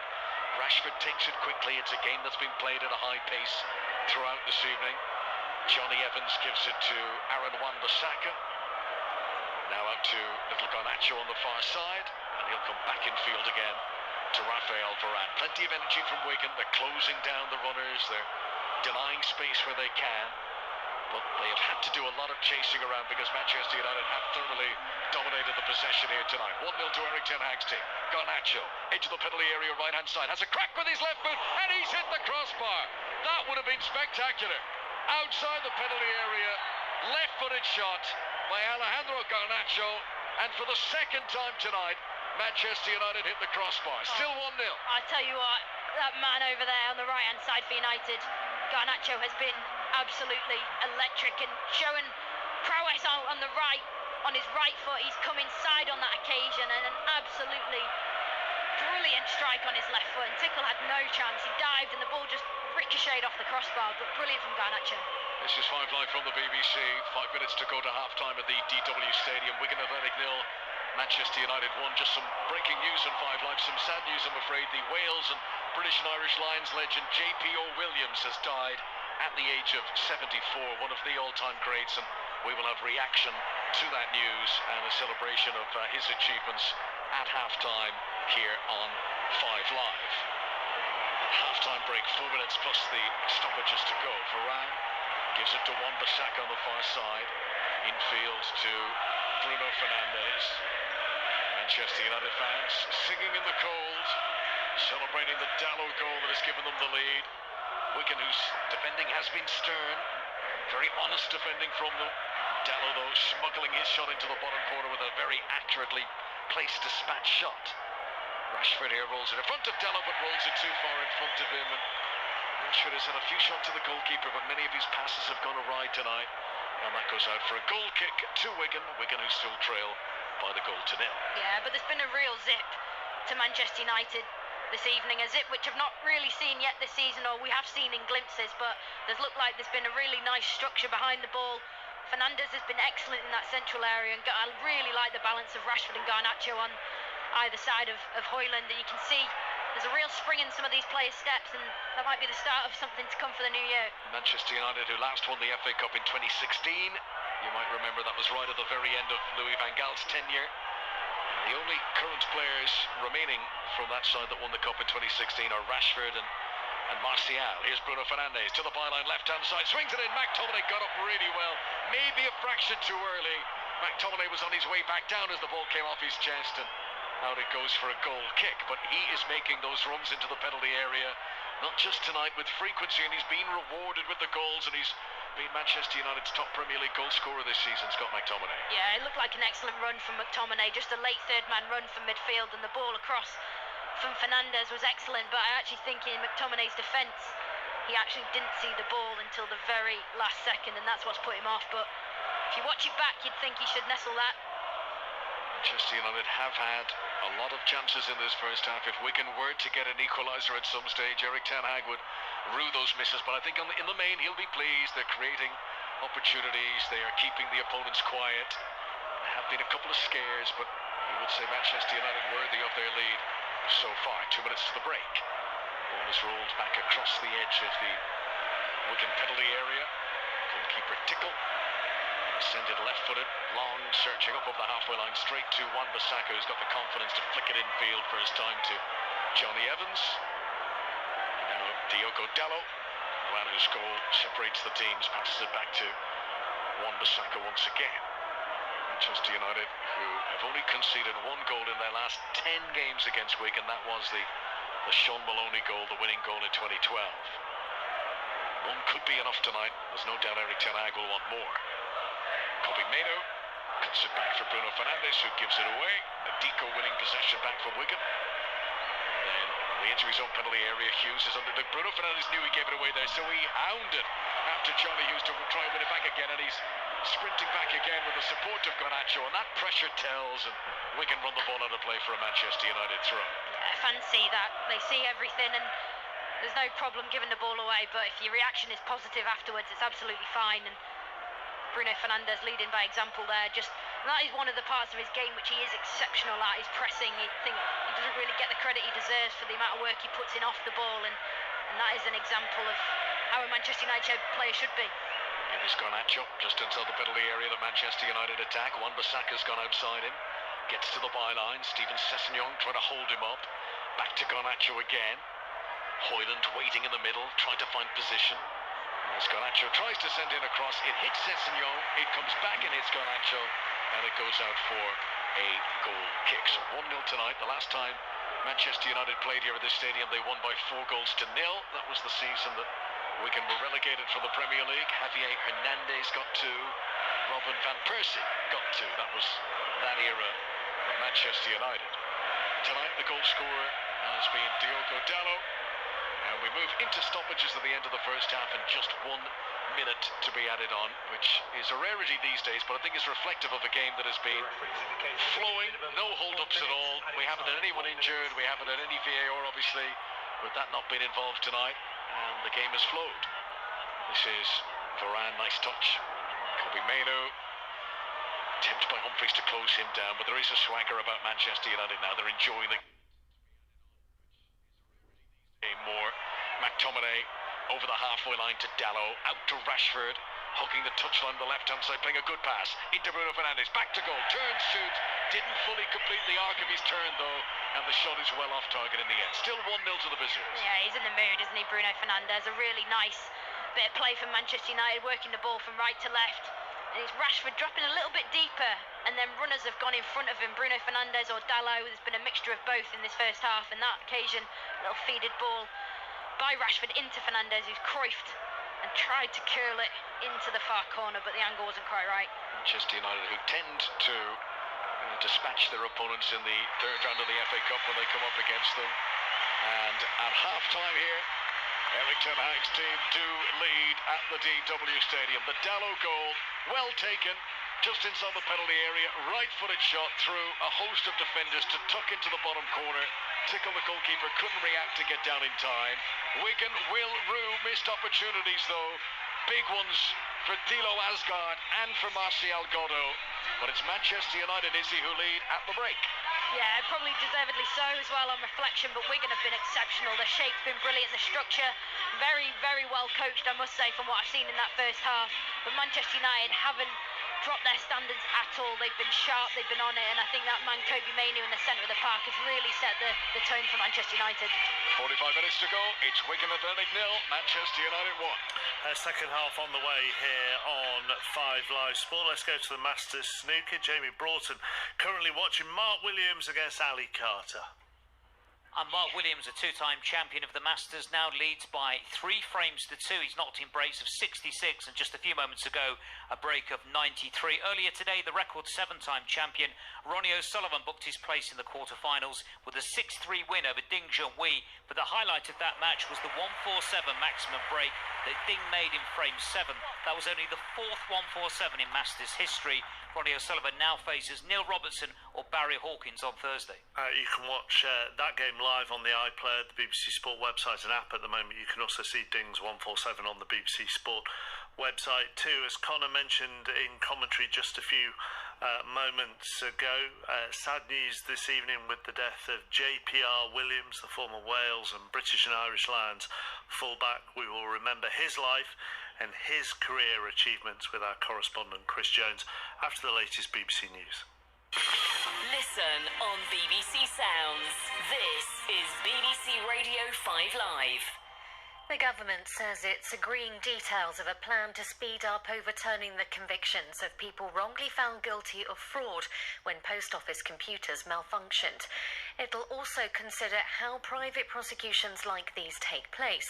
The Business Minister Kevin Hollinrake said it was his highest priority to make sure that such a tragedy could never happen again. We have devised some options for resolving the outstanding criminal convictions with much more pace. My right honourable friend, the Lord Chancellor, will, quite rightly, need to speak to senior figures in the judiciary about these options before we put them forward. But I am confident that we should be able to implement measures which address the concerns expressed by the Advisory Board, and I hope the Government shall be able to announce these proposals to the House very shortly. The American Secretary of State, Antony Blinken, says leaders in the Middle East who he has spoken to are determined to stop the Gaza conflict spreading. He's in Israel tonight for talks after visiting Saudi Arabia. The Lebanese militia group Hezbollah says Israel has killed one of its commanders in a drone strike. One of football's greatest ever defenders, Franz Beckenbauer, has died at the age of 78. The German is one of only 3 men to win the World Cup both as a player and a manager. 3 energy companies have been given permission to resume force-fitting prepayment meters in some customers' homes. The practice was suspended last year after agents for British Gas were exposed installing them, but Ofgem now says EDF, Octopus and Scottish Power have met new rules to protect vulnerable people. And Apple has begun making payments to complainants after agreeing to settle a lawsuit which claimed it deliberately slowed down certain iPhones in the US. The company has denied any wrongdoing. A similar case in the UK is seeking more than £1.5 billion in compensation. The winter transfer window is braving the British weather and is wide open once again. More drama, more twists, more turns. I'm Kate Curd, and every weekday throughout January I'll be joined by Luke Edwards and some of the country's best football journalists to dissect the day's transfer rumours. From BBC Radio 5 Live, the Transfer Gossip Daily Podcast. Who will your team buy, sell, loan, or even just be heavily linked with, only to lose out to your rivals? What will happen next? Keep up to date with all the comings and goings straight from the rumour mill with the Transfer Gossip Daily Podcast. Listen on BBC Sounds. This is 5 Live Sports with Mark Chapman. On 5 Live. Listen on BBC Sounds. Wigan 0, Manchester United 1 in the final third round tie of the FA Cup weekend. Second half on the way here on 5 Live. But let's talk to our rugby union correspondent, Chris Jones, now, with the news being broken in the last half hour or so that the former Wales and British and Irish Lions fullback JPR Williams has died at the age of 74. What a career, Chris. Yeah, what a man, what a player, what an icon, Mark. You know, one of those players you just got to say 3 letters, JPR. Yes. And everyone knows, and that was that era, that great era of Wales and Lions rugby. You'd say Gareth, Barry, Merv, Phil, JJ, Gerald and JPR. You know, you just say those words, you say those names, those letters, and people know you're talking about the great JPR Williams, a Lions legend, 71, winning in New Zealand. No Lions team has done that since. 74, the Invincibles in South Africa. I mean, anyone who's just watched the footage of 71 in that 4th test, he banged over a drop goal from miles out.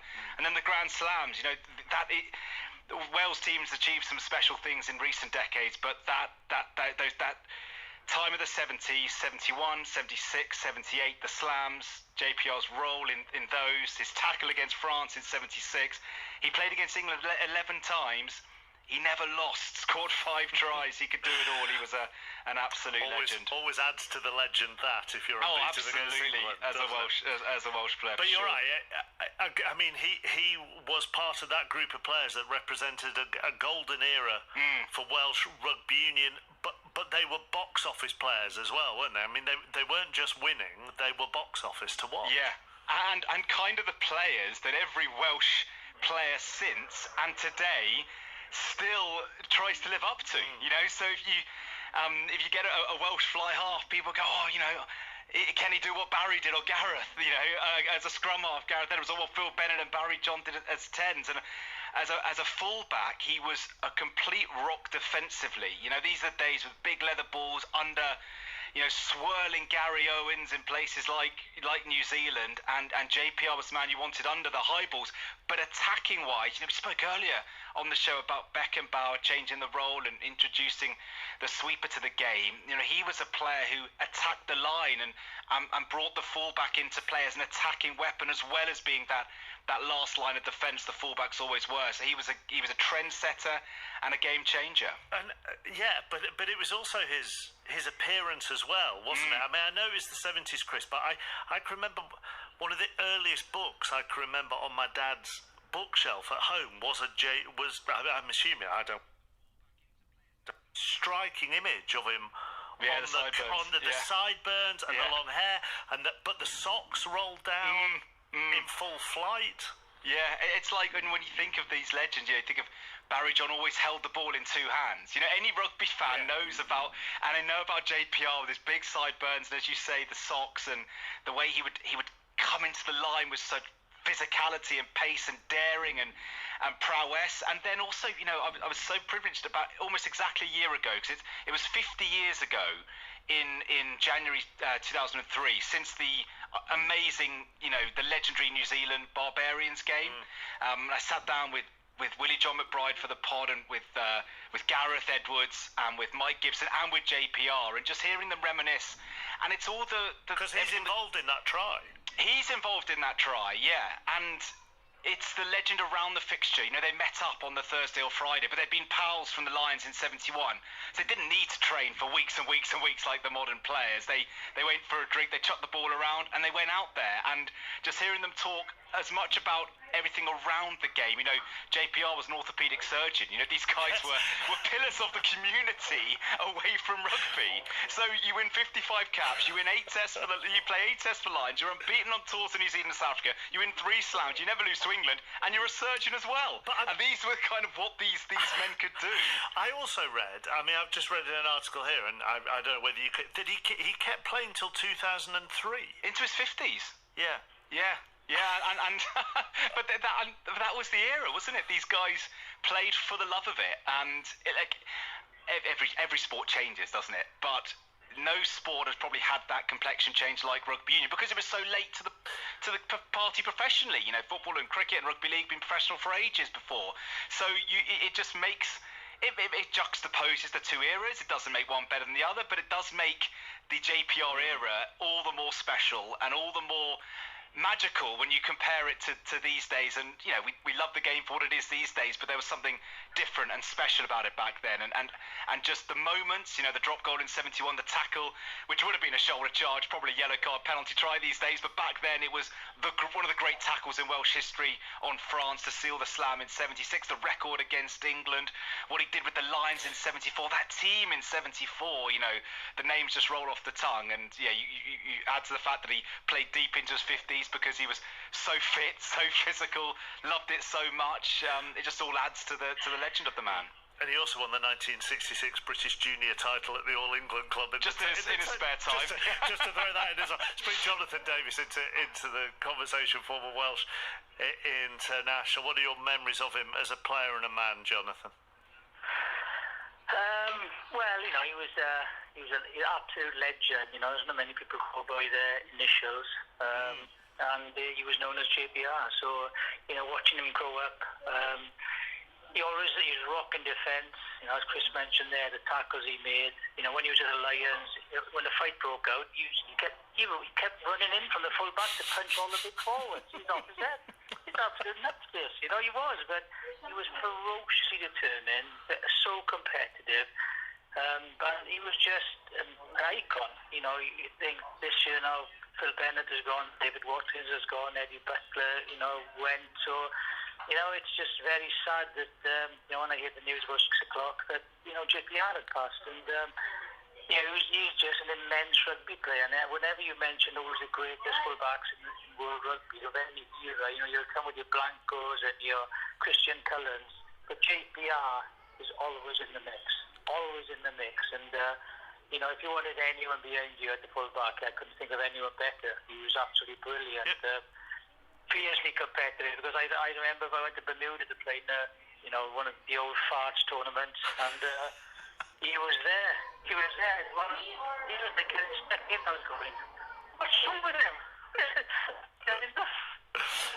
Then, when we got knocked out by Argentina, then he went to ask the Americans to see if he could play for them. That just summed him up.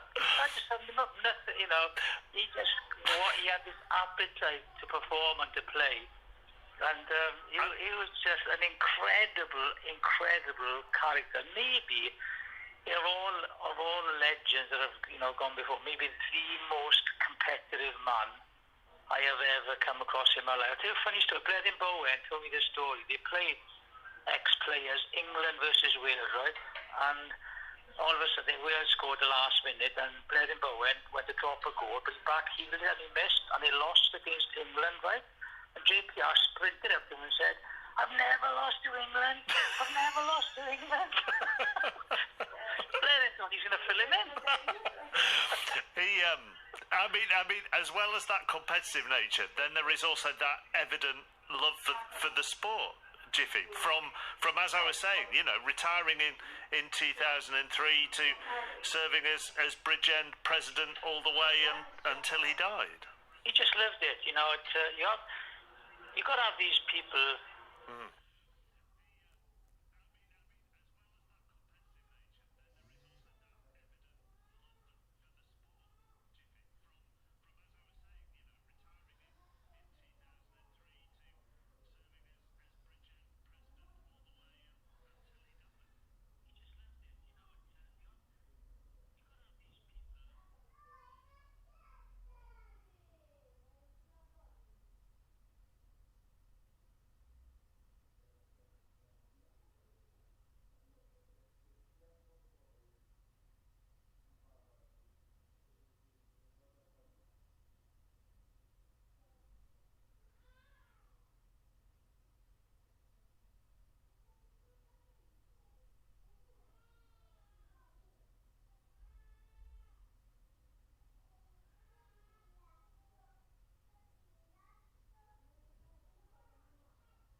Tomorrow on 5 Live, I'm sure Chris and the Rugby Union Weekly team will do him justice on a pod as well. And later on this evening, we will remember Franz Beckenbauer more, who has died at the age of 78.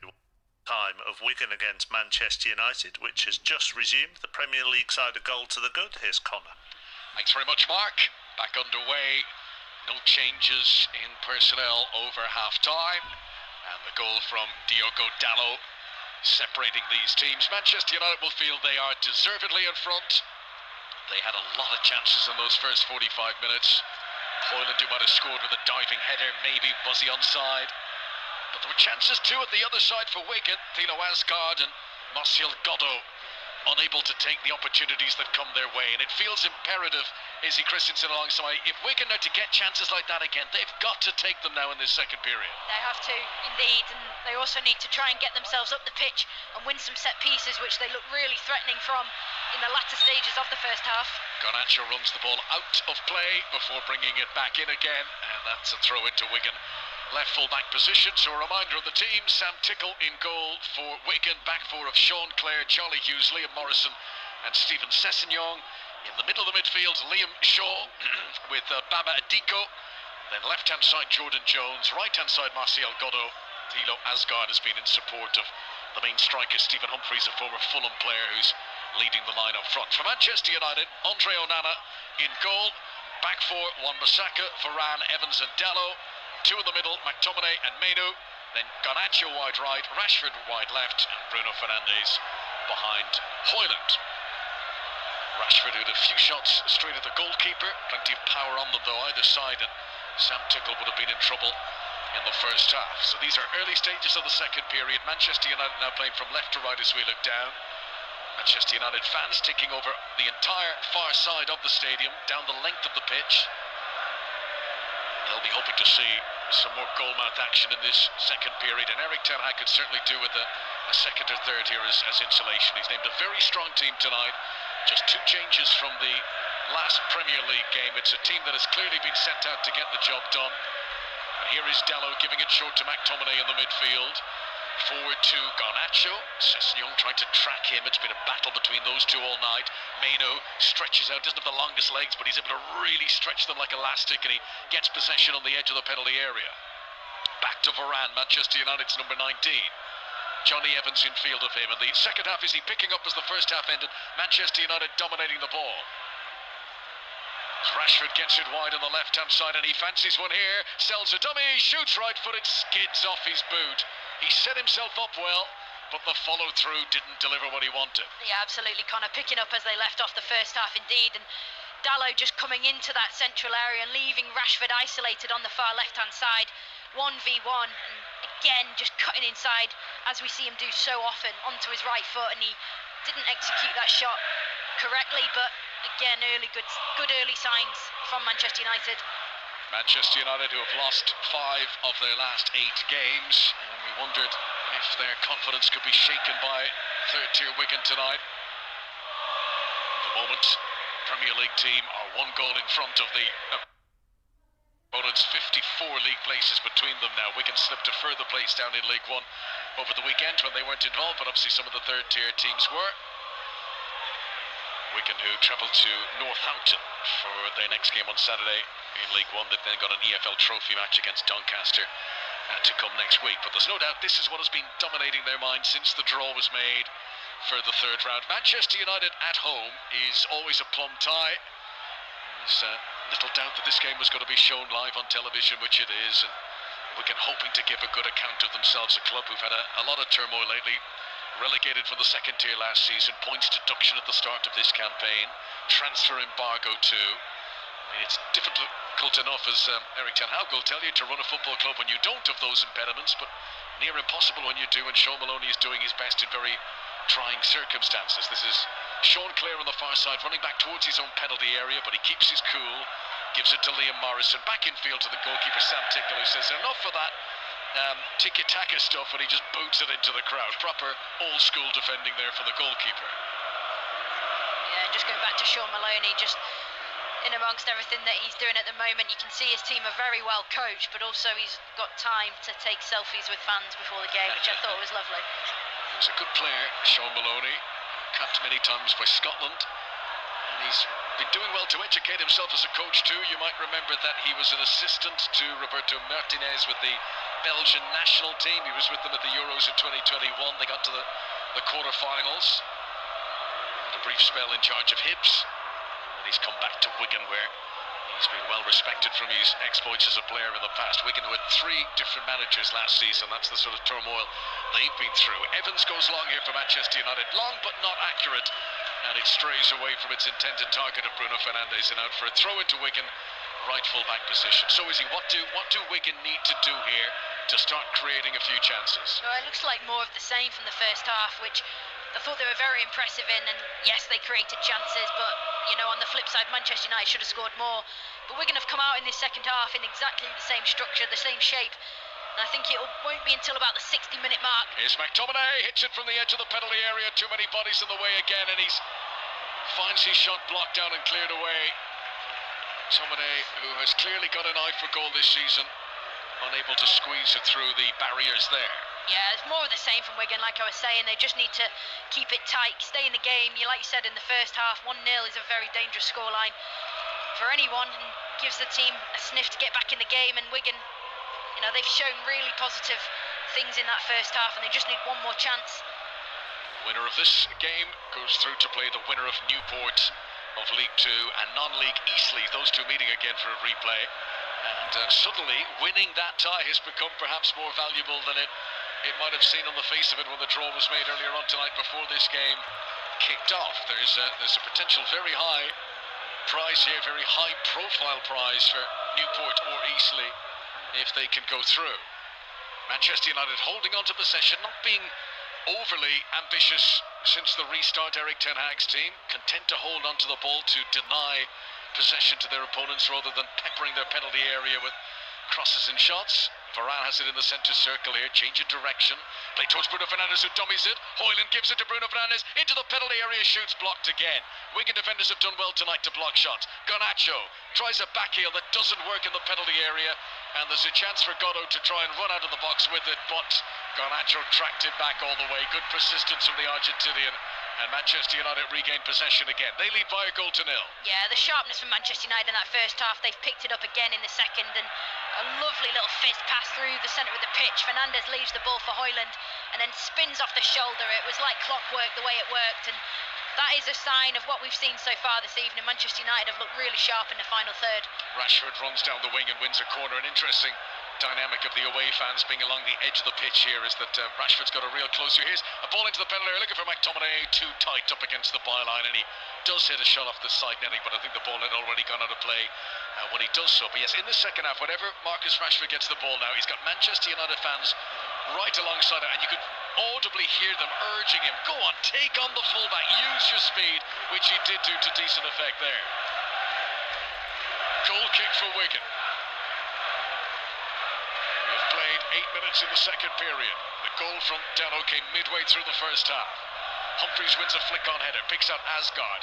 Those two had chances in the first half. Asgard sells a little dummy there to Bruno Fernandes. Then he runs infield, takes on Johnny Evans, who holds firm and stands and is able to put the ball out for a throw-in, which is taken quickly. That's clever. Asgard into Goddo, and he's fluffed his lines again. It came at him powerfully, but he just couldn't get his body position right to shoot. He was only about 6 or 7 yards out. Big chance for Wigan, and they hope that they can create a few more of those. Yeah, and that's exactly why they're still in this game, Connor. Asgard, Goddo, they've looked really threatening throughout, and again on that occasion, big chance gone begging again for Wigan. 2 chances for Goddo, 2 similar ones that he couldn't get the final touch to. Did well to get into the location to have the chance. Here comes Jones down the left. That's perked Wigan up a little bit here. Sessegnon to Goddo on the left-hand side. Level with the edge of the penalty area. Sends in an in-swinging cross, but it swings away from Asgard. And it goes out for a Manchester United goal kick. And Wigan needed that. A little reminder to their supporters that they're very much still in this game. Yeah, and that's just turned up the noise again in this stadium. The Wigan fans know exactly how the players are feeling. You can see really positive body language down there from the Wigan players. Jones with that wonderful little ball in. So inviting, and nobody on the end of it. It's cold tonight at the DW Stadium. Everyone's brought their warmest coat. Almost everyone in the press box here is wearing a cap. Oh, well, not you, Izzy, you know, but almost everyone else. Tough stuff, Izzy, who doesn't feel the cold, of course. With regret, I forgot. With regret. Let me admit. You won't make that mistake next time. Here's McTominay, edge of the penalty area for Manchester United. Left-hand side as they come forward. Cuts it back to Bruno Fernandes. Good feet from him to pick out Rashford. Tried to backheel, but wasn't the place to do that. And Morrison is able to get it back. And Wigan look to clear away, but they are penned in at the moment. Good work from Manchester United to keep this pressure going. Rashford has it again. Just outside the penalty area on the left-hand side. Taking on Liam Shaw. Going around the outside of him. Now he needs a little bit of support. Dalot provides it. Good pass. Mainu just on the edge of the penalty area. Keeps things moving, Mainu. Really good for Manchester United at moments like that when they begin to stagnate or slow down, but then they have given it away. Rashford's poor pass. Wigan can't capitalise though, as Højlund battles hard to win it back once again inside the Wigan half. Mainu again, lovely ball. Rashford into the penalty, Bruno Fernandes I should say, to Rashford, to the byline, tries to cross, comes off the defender. Ball had gone out of play before Rashford brought it back in again, and that is going to be a goal kick to Wigan. It remains Wigan Athletic 0, Manchester United 1 and 5 live. Yeah, really intense, really tight down there. Manchester United again. Kobe Mainu winning the ball back and setting Manchester United off. And Rashford just got it to the byline and the ball went out of play in the end. But Wigan really tight, really close defensively, just biding their time in these big moments in the game where they cannot afford to concede another, because you can't help but think that would be game done. Well, of course they would love to come back and win it, but even to come back and draw and to force a replay at Old Trafford would be extremely lucrative for Wigan Athletic, a team that could do with all the financial intake that they can get. One thing that the record books would just put a bit of a downer on that happening is that there has never ever been a draw in a game between Wigan Athletic and Manchester United. Maybe tonight is the night for it to happen. Tickle clears away, left-footed clearance from the goalkeeper, up into the centre circle where Asgard has found it tricky up against Varane in particular. Varane and Evans, two very seasoned defenders who know what they're doing. And on that occasion, Asgard backpedaling has retreated with the back of his head into the face of Rafael Varane. I don't think there's any intent to hurt the opponent there, but Varane has gone down. And for the first time of the game, physios are going to come on. Some medical treatment needed for the French international, Rafael Varane. Yeah, a bit disappointed there's actually a stoppage to the game, because the first half was so free-flowing and the second half has picked up exactly the same. It's been brilliant to watch. And then this, yeah, Varane's taken one in the face, but you can't help but think that this little bit of play, this passage, it's going to take the sting out of the game. Proper cup football tonight, and we hope it continues through the week here on 5 Live. This is the beginning of a busy midweek of cup football. Tomorrow night sees the first of the League Cup semi-finals first leg. Middlesbrough host Chelsea. You can listen to the game, 8 p.m. kickoff here on 5 Live. And the other League Cup semi-final first leg is on Wednesday. Liverpool against Fulham from Anfield, 8 p.m. kickoff again. Those clubs bidding to get into the final of the League Cup. So Wigan players have all come across for a little impromptu team talk here. Cold night, but important to get the liquids on board. And the Manchester United supporters taking advantage of this lull in play to sing at the top of their voices. And their players, interesting, don't come across to talk to Erik ten Hag, but there are many little individual discussions taking place inside the centre circle during this break in play. If you missed the FA Cup draw earlier on, Tottenham will host the holders Manchester City. Those two clubs who played out a very exciting 3-3 draw last month in the Premier League. Just looking at the other big name battles in the fourth round, Chelsea will face title contenders Aston Villa. That's at Stamford Bridge. League 2 Newport County or National League side Eastleigh will host the winner of this game. And Maidstone United, who are the lowest ranked club left in the FA Cup, they will visit Ipswich of the Championship, and those ties will take place on the weekend of Saturday 27th of January. Varane is still not back up at his feet, but while they are waiting to see what else might happen here, Stephen Humphreys, who had started the game, he had been in doubt because of a hip injury, hobbled up against Carlisle 10 days ago.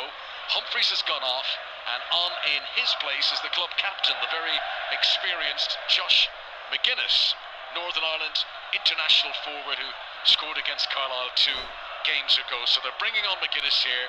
And that just mentioned earlier on about how Asgard was struggling in the air against Varane. I think McGuinness will be able to push his weight around with a bit more conviction. Yeah, this is exactly what I was thinking, Connor. I think that you asked me earlier how we can get back into this. I think now is the time they start to turn the screw a little bit, commit a few more bodies forward, get the ball into the box. And like you say, with the presence of McGuinness inside that box, he'll start bullying Varane, or attempt to, and Johnny Evans. See if Wigan can get some success that way. We're about to get back underway. Varane, who has left the field, will be coming back on presently. We've reached the hour mark. Manchester United still leading by that first half Diogo Dalot goal to nil, his second goal of the season. He's on the ball at the moment, Dalot, breaking up towards the halfway line. Did well to skid his way past Gatto, but Gatto is nothing if not persistent, and he battled back, and he's won possession again for Wigan. And a chance to come forward here for Liam Shaw. They almost get to the edge of the penalty area, Wigan. Wan-Bissaka's clearance is poor, and the visitors are going to get another chance here. I tried to cut one in, but it needed more height. And McTominay was able to head it away. Sits up now for Thilo Asgard, but he can't get any nearer to the penalty area. Varane is back on, by the way. Manchester United back to 11, and Garnacho comes on the counter-attack down the other end. Manchester United leading 1-0. This is live FA Cup football, the third round, the last of the third round games. 5 Live from the BBC, also available on BBC Sounds. And Varane rolls the ball up to Kobbie Mainoo in the midfield, and his ball is cleverly left by Dalot because he knows that Rashford is in behind him. Edge of the penalty area now. Back in field to Mainoo. Shoots well, good save. Diving out to his left. Sam Tickle was at full stretch there. It was powerful, it was low, it was creeping inside the corner from Mainoo as Manchester United get it back again. Rashford into the penalty area, tackled by Morrison, out for a corner, and the game, which had just gone into a little bit of a lull, someone has stepped on the accelerator and it's back at full pelt again. Yeah, it's reignited again. Manchester United, on that occasion it was Mainoo with the shot from the edge of the box. It opened up for him centrally and there was no other option just to fire it into the corner. It was a brilliant save from Tickle, and then Rashford winning a corner, which will be taken by Bruno Fernandes, right-footed from the far side, an in-swinger that's met by Asgard, who heads it out of the penalty area, and Dalot attempts it full in the volley, and he booms it high up over the crossbar and into the Wigan fans. behind the goal. Well, having already scored in the first half, you can't blame him for taking that on, but it was never in danger of hitting the target there for Diogo Dalot. Wigan Athletic 0, Manchester United 1, 62 minutes on the clock. Izzy Christensen. It is a rugby town, Wigan, isn't it? Yes, absolutely. And the Wigan fans break into song inquiring what exactly that was from Diogo Dalot. Ball is cleared away by Liam Morrison up towards Josh McGuinness, who's only started 3 games in League One this season. He's used to this, coming off the bench in the second half of games and trying to get in the mix and get in the goal. Scored for Northern Ireland as recently as October, got one against San Marino. Josh McGuinness played at Northern Ireland for the Euros in 2016 in France. He has come on to lead the line here. Sean Maloney's team need a goal. They have the best part of half an hour to get it. Andre Onana is taking his time here. He's got the ball at his feet, edge of the penalty area, slowly creeping out. Rolls it short to Raphael Varane, then to Johnny Evans, and Manchester United are trying to take some of the sting, some of the fizz that Wigan are trying to shake into the game. Wan-Bissaka has it again. This is still inside the Manchester United half. Forward to Alejandro Garnacho. Back to Wan-Bissaka once again. Back to Raphael Varane. This is game management for Manchester United, holding on to their 1-0 lead away from home in the FA Cup. Onana, who has delayed his departure, will be on his way to the Ivory Coast after the Tottenham game of the weekend. He's been given special permission to wait around for that. And if all goes to plan, his first game will be against Guinea the very following day after playing against Spurs, which will be an interesting one for him. He's got the ball at his feet, Onana. He would certainly like a clean sheet away from home here at Wigan tonight. Clips it out towards Dalot on the left-hand side, but plays it too high. And Manchester United trying to look comfortable at the back, trying to deny their opponents, but it's little things like that that just always makes you feel Wigan might have a chance. Little mistakes. You took the words out of my mouth. It's exactly those little pieces and the parts of the game that just give Wigan an invitation to step on the gas and to start pressing and jump and go and put some pressure on Manchester United, and it does wonders for the stadium as well. The fans pick on every mistake these Manchester United players have made, which have been few tonight, by the way. They lead 1-0 Manchester United. Diogo Dalot's goal very valuable for Eric Ten Hag at the moment. You can just imagine the scene in here if this was still 0-0, or if Wigan had taken one of those chances in the first half as McTominay shields the ball well under pressure from Adiko. Maidstone, who's absolutely peripatetic, so he pops up right, left, central. He's all over the park. He's rolled it in front of McTominay here to the byline right-hand side. Back to Aaron Wan-Bissaka. Manchester United now trying to inject a little bit of pace into their attack. Varane, low ball to Wan-Bissaka. Now to Maidstone again. Back to Aaron Wan-Bissaka. Right-hand side as Manchester United come forward. Wigan can only sit and admire the passing here. They can't get a touch at the moment. That's a clever run from Garnacho if he's onside, and he is, into the penalty area, pulls it back, McTominay! Wide of the target. Did it take a deflection? It did. McTominay's shot, clipping a defender, and out for a corner to Manchester United. That was dangerous. Brilliant little spell for Manchester United again. That run from Garnacho was so smart, just in behind the fullback. Corner's taken quickly. Roll to Rashford, now to the edge of the box. Dalot tees up Bruno Fernandes, who shoots across the face of goal, and again it took a nick off someone. It's going to be a corner to Manchester United, and Bruno Fernandes will run across to the near corner flag. Manchester United's right. A few boos for the Portuguese international as he come across to place the ball here. Still just the one goal in it at the DW Stadium in Wigan, just north of Manchester. Cross from Bruno Fernandes, low towards the edge of the box. He was trying to tee up Dalot. It's been cut out by Charlie Hughes. Now can he spring a counter-attack here? That's a great ball. Godot has to be onside. He was inside his own half when he was played. Maidstone trying to get back. Godot into the penalty area. Brilliant defending from Maidstone. Puts it out for a corner. Big chance for Wigan. I just didn't know who to back in that situation, whether it was Godot or Maidstone, because they've both been exceptional. But that counter-attack from Wigan was like lightning, set up by Bruno Fernandes, who just played a careless ball from the corner across the pitch, just inviting Wigan onto it. No time for Wigan to waste now. The corner is taken short to Godot. Step over away from Garnacho. Gets to the byline, pulls it in, too close to Onana, who did spill it initially, but it didn't go out for a corner. And Onana falls down onto the ball of the byline and keeps it in play. Bowls it out, overarm to Diogo Dalot on the left-hand side. The game beginning to stretch now. Wigan have got to be brave. They've got to be a little bit more expansive. And will that create opportunities for Manchester United down the other end. It's not kitchen sink time yet, nothing like that for Sean Maloney, but we're entering the final quarter of the 90 minutes now, and Varane plays it right-footed with lots of backspin up towards Hoyland. Difficult one to control, but he does well off his thigh, and it comes back to his feet from Maino, and Hoyland will now break into the penalty area. Right-footed shot, he was stretching under pressure from Hughes, and he couldn't get the power on it. It was accurate, he was at the target, but no power from Hoyland. And Hughes, who stretched full pelt there, has hurt himself in the process, and the referee Anthony Taylor just delays the restart here to check on the condition of the Wigan defender. But that's one of the first occasions in the game you see that Hoyland's been able to bring the ball with him into the penalty area, facing the way that his team are playing. Yeah, it's a brilliant little play from him, a little triangle between him, Maino, and I think it was Wan-Bissaka, just releasing Hoyland 1v1 with Hughes.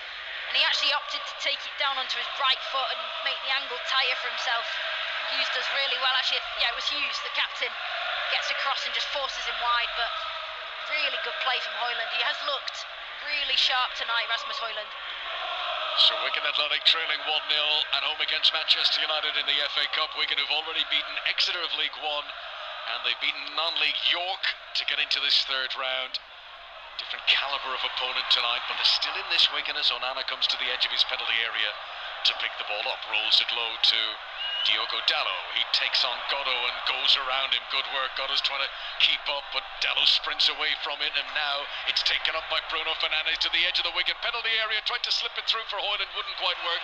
Too many defenders back there, and Wigan come away with it with Thilo Asgard, and he's fouled by Mainu, and that's a free kick to Wigan on the edge of their own penalty area. Clever from Asgard, just forcing the foul from Mainu, who was just looking to extinguish the counter-attack from Wigan. But Wigan are just right in this game, I tell you. They do really well at relieving pressure, and they're comfortable pressing still. You just can't help but think, when are they going to throw an extra body forward and really go for it? Like you say, there is a replay on the cards if they can find a goal. Sean Maloney, the Wigan coach down below us, he only ever scored one FA Cup goal in his career, but it was an important one. It was a semi-final goal. Here come his team down the left with Jordan Jones up against Wan-Bissaka into the penalty area, cuts it back low but unconvincing, and Rafael Varane is able to clear it away. Nothing fancy, just puts it straight out for a throw-in, so Wigan will remain in the attack down the left-hand side. Sessegnon comes up from left back to take it. This is level with the edge of the penalty area that Wigan attack.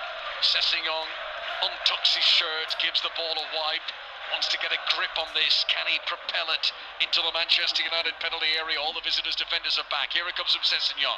Flicked on at the front post. Hooked away, though, then by Bruno Fernandes. And Rashford holds it up on the edge of his own penalty area.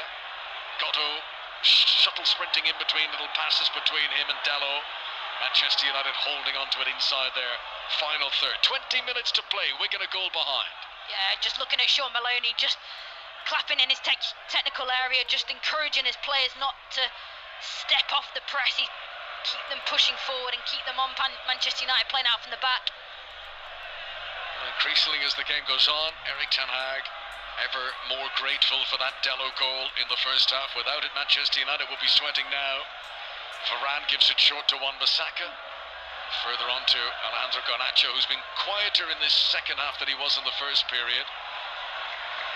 Wan-Bissaka, under pressure from Jones, rolls it back to Onana. So Manchester United, after they host Tottenham in the Premier League next weekend, the Sunday game, it'll be Wolves away, followed by West Ham at home, and they'll hope a fourth round FA Cup tie in the middle of that as well. Here is McTominay turning on the halfway line, veering out towards the left-hand side, where Rashford will take it off him and get closer to the penalty area. Tries from miles out, Rashford. That was almost 10 yards outside the penalty area when he hit that.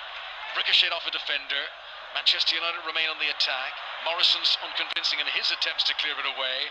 Goddo leaning in front of Dalot. Dalot was very strong. Now helped out by Kobe Mainu, who's got that low centre of gravity, but Manchester United really struggling to get clean possession here. Maybe it'll fall for Rashford now. Down the left-hand side. Rashford into the penalty area. Liam Shaw, the nearest defender. Here's Bruno Fernandes. Down he goes in the box. Manchester United want a penalty, and they get a penalty. And this won't change. No VAR tonight at the DW Stadium. Bruno Fernandes goes down. He was sort of chop turning inside of the defender, and he crumpled in a heap. Immediately, Wigan players ran to surround Anthony Taylor, who did pause just a second or two before he pointed, but he's given the penalty. Penalty to Manchester United, and maybe a chance to make this tie safe. Izzy Christensen. Oh, I would love to see a replay, and I just do not have that luxury right now. But Bruno Fernandes, from what I saw, a delightful little chop inside the 18-yard box. He just sent the Wigan player one way and chopped it, and he's obviously caught him. And the referee, I did actually watch him, Anthony Taylor. He gave himself a little bit of time to make the decision, and he had a fantastic view of it. Can't help but think there was contact. Well, all the VAR debates we'd be having if this was a league game, doesn't matter here. It's a penalty, that's that. And Bruno Fernandes, who has won the spot kick, will be the player to take it. Fernandes, who scored penalty in the FA Cup final last season, a game that Manchester United were beaten in. His most recent penalty, remember, was saved. Robert Sanchez for Chelsea in December saved a penalty from Bruno Fernandes. And here he comes, short run up, right-footed, puts the keeper the wrong way. Excellent penalty dispatched by Bruno Fernandes. And that's a big goal for Erik ten Hag tonight. A 2-goal lead. Wigan's task seems very, very difficult now. Wigan 0, Manchester United 2. We're told from those watching in the studio there was contact. It was soft, but minimal contact in the penalty area. Well, it's a penalty then, and beautifully dispatched by Bruno Fernandes, he has been absolutely brilliant tonight. He takes his fair share of criticism, but he's really stepped up. He's looked really sharp moving forward, and that penalty just rounds off a really good performance from him. He sent the keeper tickle the wrong way, and yeah, you can't help but say Manchester United deserved a second goal. It was coming. Dello in the first half, Fernandes in the second. Two Portuguese internationals scoring the goals for Manchester United tonight at the DW Stadium. We can still have over a quarter of an hour of normal time to play here, but 1-0 there's always the chance this will take something a bit more miraculous now, but they will battle on. Here comes Bruno Fernandes, hits it low, not held onto by the goalkeeper, and Sam Tickle's fortunate there, skidded off his gloves, trickled across the face of goal and out for a corner.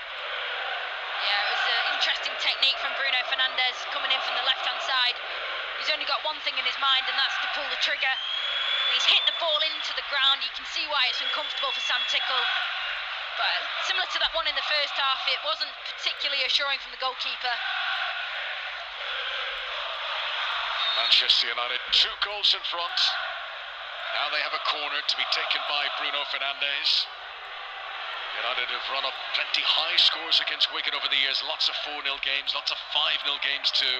Corner played in, Sessegnon gets his head on it for Wigan. Plays it out of the penalty area. Rashford will allow it to keep going because he knows that's going to be a Manchester United throw on the far side. So, Wigan 0, Manchester United 2. Just getting to see a replay of it. Yeah, I mean, Bruno Fernandes is caught. I think even if there had been VAR, I don't think it would have got Wigan out of jail on that one. It's Bruno Fernandes going down to win the penalty and then playing it perfectly into the bottom corner. I mean, even if the goalkeeper went the right way, which he didn't, Sam Tickle went the other way, but even if he had gone the right way, that was one of those into the inside of the side netting finishes, which are extremely difficult to save. So Bruno Fernandes will be very pleased with that. Mention the high-scoring games between these clubs. The last 10 meetings, there have been 4 4-0 wins for Manchester United and 3 5-0 wins. So Erik ten Hag will hope the handbrake's off a little bit now and he can see a few more goals. Bruno Fernandes sells a dummy, knowing that Rashford is behind him to collect the ball. Difficult for Wigan now, is he, in these circumstances. They've got to keep running, but they've not been creating the chances. It might have nicked 1, 2 seems extremely fanciful now. But you never know in club football, of course. This is Asgard winning the ball away from McTominay. And now Godot swerves and cuts back at himself and pirouettes around 360 degrees and kind of got those rubber legs. Reminds me of Sean Wright-Phillips, the way he runs and bends and twists. Does Martial Godot. Wigan have possession here. Manchester United allowing them to have it around the halfway line. Even at 2-0 down, they might as well go for it. I mean, it doesn't matter if they lose 3-4-0 here. Have a crack at it. McGuinness, who's had no real impact since coming on as a substitute, plays a pass straight out of play, and that is disappointing. Yeah, I was just thinking then, the change that Sean Maloney made on the 60-minute mark was bringing on Josh McGuinness in that number 9 role for Humphreys, who played the first half there. He ran his socks off pressing the Manchester United back four, but he's not really been able to have an impact on the game. McGuinness. Here comes another change. Jordan Jones, who's been playing on the left wing, is going off, and an interesting story with the man who's coming on, Callum McManaman. What a story it would be if he was to pop up with a goal against Manchester United. He's the only member of the Wigan playing staff who was also at the club when they won the FA Cup back in 2013. He was named the official player of the match in that final against Manchester City. He had scored in the 5th round, the quarter-final and the semi-final that season. So Callum McManaman is on in place of Jordan Jones, hoping to turn back the years here. And the other change for Wigan is Johnny Smith has come on, and he's replaced Liam Shaw. So that's a slightly more attack-minded midfielder in place of a more defensive-minded one. Still 2-0 Manchester United lead. Here comes Marcus Rashford, breaking into the penalty area, left-hand side. Good defending by Morrison, who's done well tonight. Just kept his eye on the ball, let Rashford run into him really, and then took it away at the last moment. As Adiko has possession on the edge of his own penalty area. Callum McManaman, who's eager, really eager to get involved here, screaming from the left wing, and it's played towards him but cut out by Aaron Wan-Bissaka. Callum McManaman, who went off to West Bromwich Albion. Wigan got a decent bit of money for him at the time. He's caught Garnacho late here. Garnacho's reacted by pushing him, and McManaman pushes him back again, and Anthony Taylor's bringing play to a halt. I mean, it's not swinging punches or anything like that, but they did square up to each other. Yeah, I actually missed it. I was following the ball, but Garnacho and McManaman making his mark on the game. You could see with his body language just moments earlier, his arms were flinging up in the air. He wanted the ball off his centre-back, and the ball didn't arrive at him, and maybe that little bit of frustration that the ball didn't come to him has followed through into that little challenge with Garnacho. Erik ten Hag, just over 10 minutes away from celebrating a victory in his first game of 2024, hoping for a new dawn, new beginning, new investment in the club, of course, new changes to the structure of the ownership. You know, we might look back in the future and see this is a real pivotal time, you know, the turning point when Manchester United came back to the big time. Might do. An FA Cup run certainly would help in the circumstances. Here comes Rashford. Ball in field to Rasmus Højlund. Garnacho screaming for it on the right-hand side. Højlund's taking it on himself. Now Garnacho. Sting had gone out of the attack by the time he got it. Gives it back to Bruno Fernandes, who's had a very good second half. Boos for him from the Wigan fans who thought that he dived for the penalty. Into the final 10 minutes now. Mainoo's given it away. One of the few mistakes he's made tonight. Straight to Stephen Sessegnon, twin brother of Ryan, the Tottenham player. Both of them formerly of Fulham. Here comes Smith, Johnny Smith, first time he's been involved. It's a great run from the halfway line into the penalty area. Smith will have a shot, but it was running out of steam by the time it hit Onana. Good run, tame shot at the end of it. Yeah, we spoke about Manchester United giving Wigan invitations to attack, but Manchester United have done the same for Wigan at times during this game. Garnacho again on this right-hand side, breaking. It's a good run by Garnacho, and Højlund has taken a few defenders out of the equation with a decoy run. And here is Marcus Rashford, denied by Sam Tickle. Rashford tried to squeeze it in under him. The goalkeeper bravely got out to smother. Ball still in play for Manchester United on the halfway line. 9 minutes of normal time to play. As things stand, it'll be Manchester United going away to either Newport of League 2 or non-league Eastleigh in the 4th round, assuming Wigan don't rouse an amazing comeback here. We will stick with it to see if Wigan have got a trick up their sleeve. At the moment, though, it is a free kick to Manchester United. It's midway inside the Wigan half. Bruno Fernandes takes it short to Marcus Rashford. Then they play it out into space on the left-hand side where Garnacho has popped up out there. He gets into a shooting position and he gets a through on the shot. And a corner to Manchester United on the left. Yeah, twice in the space of a minute, Sam Tickle has been called to make a save from that left-hand side for Manchester United. Both shots fired in at him, one by Rashford and the second by Garnacho, and United have got a corner. Bruno Fernandes standing over it, Rashford providing an option for a kick to be taken short, which Manchester United have done a few times. Here it comes, right-footed and straight into the side netting. He felt like that hardly came onto the field to play at all. He kicked it out immediately, did Bruno Fernandes. Right, change coming for the visitors. And Willie Cambuala is going to get an opportunity here. Got his Premier League debut when he started against West Ham recently. Willie Cambuala is going to come on in place of the man whose goal sent Manchester United on their way tonight. It is Diogo Dalot who will make way for 19-year-old Cambuala to come on here.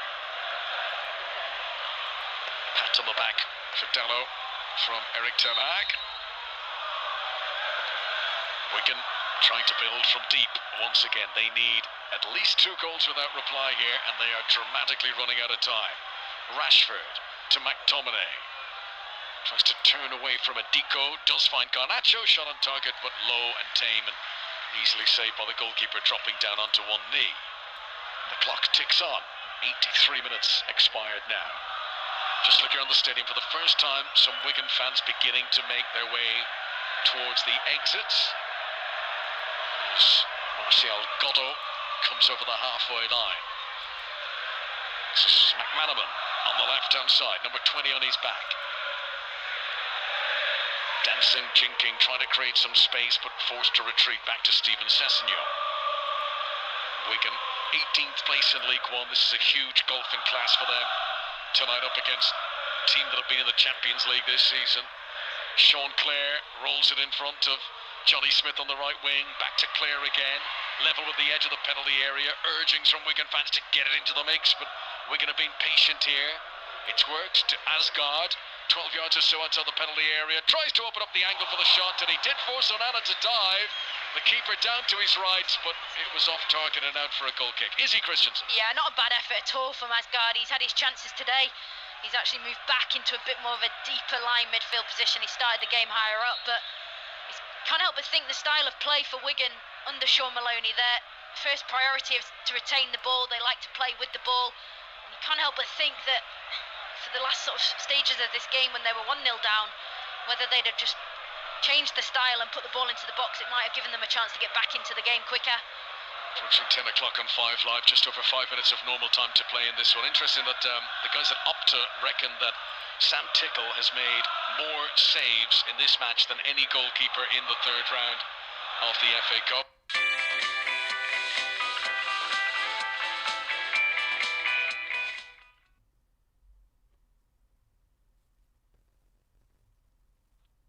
His vision was certainly impaired by those in front of him, and the other one from the penalty spot was well played by Bruno Fernandes, so nothing he could have done about those. He's probably kept the scoreline a bit more respectable from a Wigan point of view. Here comes Rashford, down the left wing for Manchester United, left by Garnacho. McTominay tees up Bruno Fernandes, too high. May have bobbles just ahead of him. He put the laces through it with the right boot. Thumbs up from Bruno Fernandes to the attempt to tee him up by McTominay, but it's off target, and it's a goal kick to Wigan away to our right hand side. Still 2-0 to Manchester United.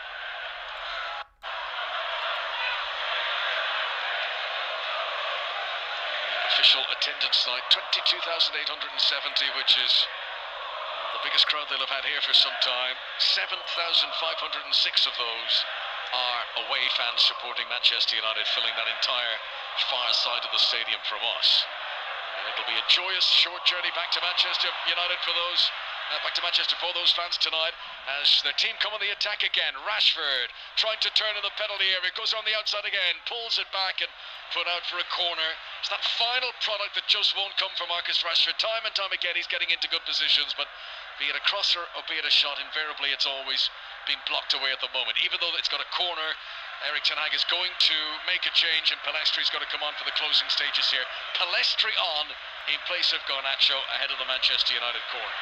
Rashford's got to do better with that. He's had a lot of opportunities down that left-hand side to the byline to cut it back, to fizz it across to Højlund, or to cut it back to an oncoming midfielder. He just seems to have made the wrong decision every time, but he's looked sharp nonetheless. Palestri, sorry, Izzy. Garnacho's been excellent, may I say. Off he goes. Big cheers from the Manchester United fans. Palestri plays in an FA Cup game for the 2nd time in his career. Played against Reading last season in round 4. Corner's been taken short. Raphael Varane been urged to shoot here. Why not? Gives it some welly. Takes a deflection. Tickle tried to get across to keep it in play, but That'll go out for another corner, and this just runs down the clock for Manchester United, who are looking pretty now for a place in the fourth round. They will wait to see the replay between Newport and Eastleigh.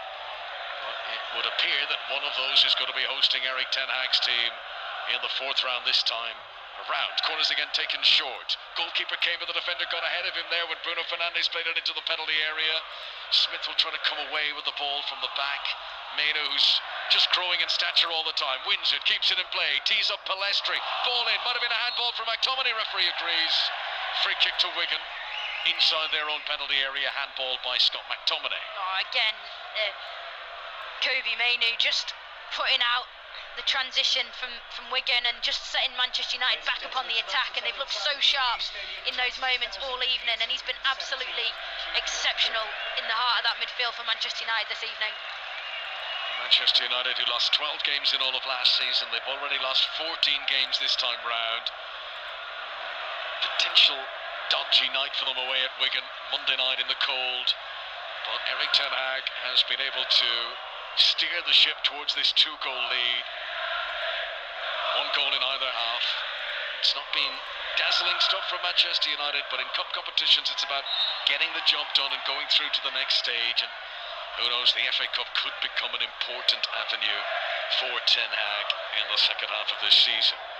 Wigan have got possession near the halfway line. Martial Godot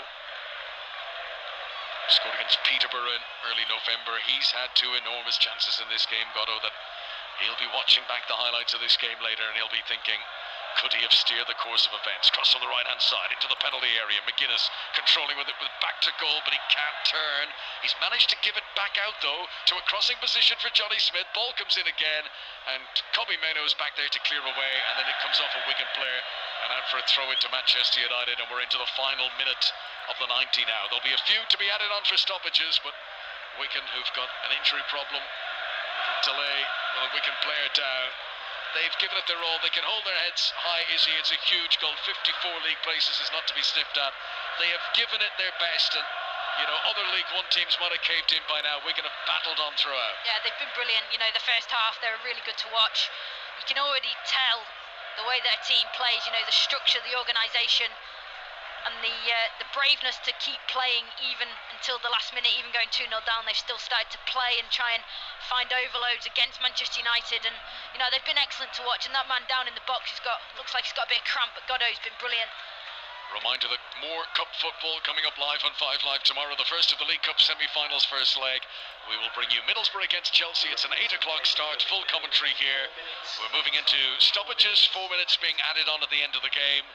On Wednesday night, we'll have the other League Cup semi-final first leg. Liverpool host Fulham at Anfield, an old Premier League semi-final there in the Carabao Cup. But you can follow all that action over Tuesday, Wednesday night on 5 Live and through BBC Sounds. Tonight, Wigan fans have showed up at the DW. The expectancy of potential FA Cup giant killing, but Manchester United have been able to stick to their guns, take chances at key moments. Wasteful on others, mind you. 2 goals to the good. This has not become a nervous end now from Eric Ten Hag, and he can start plotting ahead of Tottenham at the weekend. Tottenham, who are missing a lot of players as well, of course, have been for several months now. More recent absentees who've gone off to the Asian Cup in the place of Son, and the African Nations Cup with Sarr and Basuma away. As Eric Ten Hag now takes the opportunity to bring on a couple of youngsters late on. Hannibal Mebry, who's well used to getting a run. And a big chance here for Omari Forson, who will come on, the number 62, and get a run in the FA Cup. So the players coming off are Rashford, who slowly walks off, departs the field. Didn't pull up many trees tonight, but he's played his part. And the other player departing is Rasmus Højlund, who will probably be disappointed against League One opposition that he's not got a goal on his FA Cup debut. But it is Forson and Hannibal who have come on, and they're only going to get a few minutes here down on the pitch. Change as well for the home side. Martial Godot, who probably came as close to anyone to scoring tonight. He won't be getting a goal this evening because he's departed. And Callum Lang, a player who's made almost 150 appearances for Wigan, will come on here for the very closing stages. Sean Maloney bringing on an attacker very late on, hoping to catch lightning in a jar. Callum Lang, who has scored a famous FA Cup third-round goal in his career. As Manchester United win a free kick here, found him Palestri in the right full-back position. But Callum Lang, when he was an Oldham player, he scored a goal to knock out Premier League Fulham. It was an 88th minute winner in the FA Cup third round. So he knows the magic can happen. Will he have enough time to do anything about it here? Lang on in place of Goddo. 2.5 minutes already played of the stoppages, 90 seconds to go. Onana takes his time over the free kick. Maybe that's the biggest compliment Manchester United will play Wigan tonight, that they have been wasting time towards the end here. Headed by Stephen Sessegnon. Lang allows it to bounce up towards McGuinness, running into his Northern Ireland international colleague Johnny Evans, who gets the better of him. Then Wan-Bissaka nearly gave it away. And since Forson's come on, he's gone to right back, and Wan-Bissaka's playing left back for Manchester United. Lang gets it again. Mistake by McTominay this time, running with 4 Manchester United players around him, and he ends up down a cul-de-sac. Does Callum Lang there. Manchester United can clear it away up towards Hannibal Mebry, but it's taken away from him by Charlie Hughes. So it'll be back to League One action for Sean Maloney, and for Wigan after this, they've got Northampton next weekend. Reading will be the next visitors here to the DW Stadium. Smith drills one into the penalty area, but it's blocked by the feet of Johnny Evans on the edge of the 6-yard box. Charlie Hughes, I think, has been urged to shoot from the halfway line there by Wigan fans, who are just hoping for an absolute shooting star of a miracle here. Right hand side, Sean Clare. Wigan on the attack, but surely their goose is cooked. That's a good ball in, mind you. Palestri back helping out the defence, came off the back of his head awkwardly. McTominay's able to shovel it away, and Manchester United have a chance to clear down the other end. Palestri on the right wing.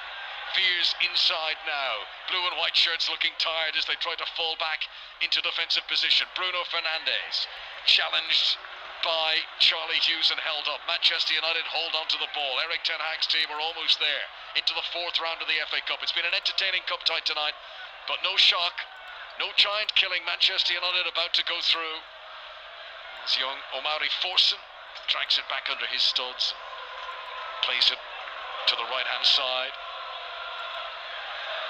Also involved Camboala back into the vastly more experienced Rafael Varane. There it is, final whistle from Anthony Taylor. Manchester United get the job done on the road. Wigan can hold their heads high. It's only a second win in 7 games for Eric Ten Hag. Boy, did he need this. And Manchester United progressing through for a 10th year in a row. The 3rd round of the FA Cup poses little problem for Eric Ten Hag. Is he, Christensen? Yeah, very professional performance from Manchester United. It did have the potential to be a banana skin, but Manchester United were assured, they were sharp, they looked really good going forward. There were a few mistakes throughout the game where you think if this was in the Premier League they would have been punished, but Wigan Athletic have put a really, really good account of themselves on tonight against a really good side that you can't help but think that if they carry on playing like that, they should start to climb up the League One table. A win that was forged on the western side of the Iberian Peninsula. 2 Portuguese internationals with the goals. Diogo Dalot in the first half. Bruno Fernandes, having been fouled, stepped up to dispatch the penalty. And Manchester United have won away at Wigan in the FA Cup by 2-0. Connor, Izzy, thank you very much. Manchester United into the 4th round. And that means that they will play either Newport or Eastleigh of the National League away in that 4th round. So there's quite a lot on that replay now, certainly financially for Newport or Eastleigh. The tie of the round, which was made, the draw for which was made earlier on, is Tottenham at home to the holders Manchester City. But United will go to Newport or Eastleigh in the 4th round. Reaction to that game throughout the evening and on the Football Daily podcast as well. But for the last 20 minutes of 5 Live Sport this evening, we're going to remember 2 giants of sport whose deaths have been announced today. A little later on, we'll remember the Welsh Rugby Union great JPR Williams. But first of all, we'll remember a man who won the Men's World Cup as both a player and a manager, and only 3 have ever done that. And that is Franz Beckenbauer, who has died, or whose death was announced today. Our correspondent, John Murray, is with us. And as I say, he had an achievement, John, that very few have managed. And, you know, I still can't quite get my head around the fact that in 5 Live Sport on Saturday, I was talking about Mario Zagallo and his achievements. That was Saturday. Today's Monday, and now talking about Franz Beckenbauer's death. So two of the 3 men to have put together this amazing achievement of winning the World Cup as a player and as the manager, as the coach, 2 of them have died in the space of just a few days of one another, and both absolutely have their place in the history of football. Franz Beckenbauer, when I was on drive earlier with Tony Livesey, I was saying to Tony, you know, without question, he is in the top 20 of the greatest players of all time, Franz Beckenbauer. And you know, I feel that I've been quite conservative there, which, as you know, is very like me. But you know, without question, in the top 20. Well, also, I mean, on the Monday Night Club earlier, we were talking about the team of the 20th century, which he was in as well. And look, the 20th century is now some way in the past, but his death leaves only Michel Platini as the only surviving member of that team of the 20th century. Yeah, and you know, I put together a little list of the other members who might be in the top 20.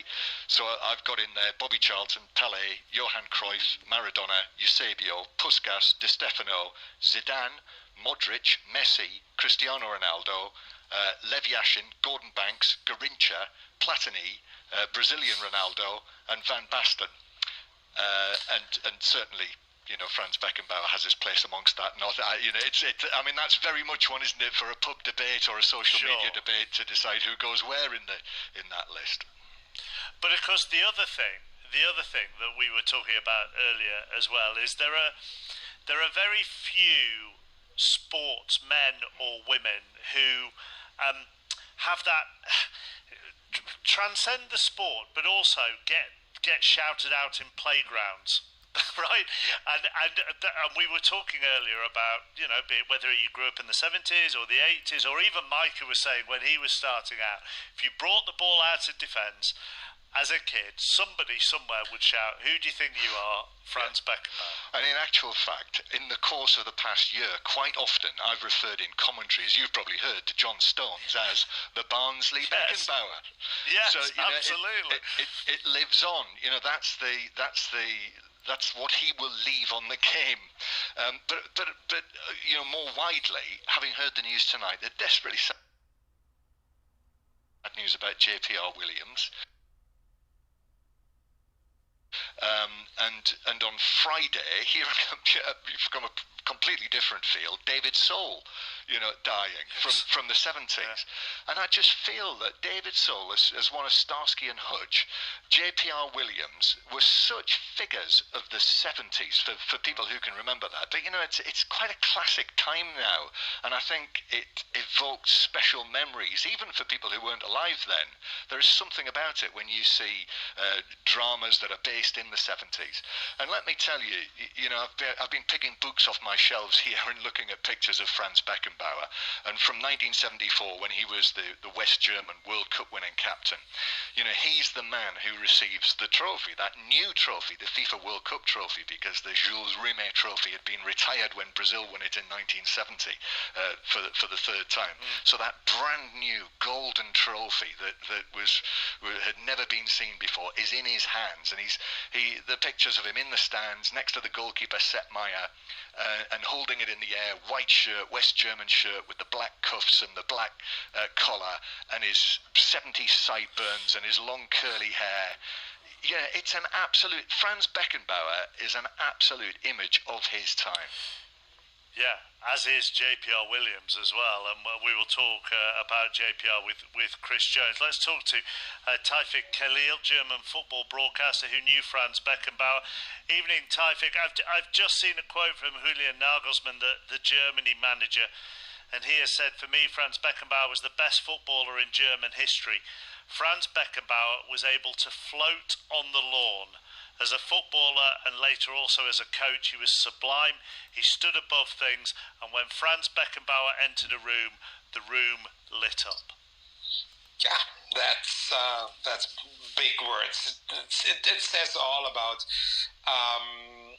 what Franz Beckenbauer was. And when I just listened to you two guys talking about Franz Beckenbauer, for me as a German football fan and football commentator who followed this guy for a long time, it felt very proud, because when I see how the world views a German football player, still his time is long over and still talking that way, it shows how big he is, how big he was, how big he will be for football. Bayern Munich tonight said on their homepage, they said that the world of Bayern Munich will not be the same anymore. That says a lot about his magic. And it's, as we were talking to Ralf Honigstein earlier, even though by playing for Bayern, that's a club that could be both loved and loathed in equal measure, he was bigger than just Bayern. His death will be mourned by the German nation. Totally, absolutely. It's tonight.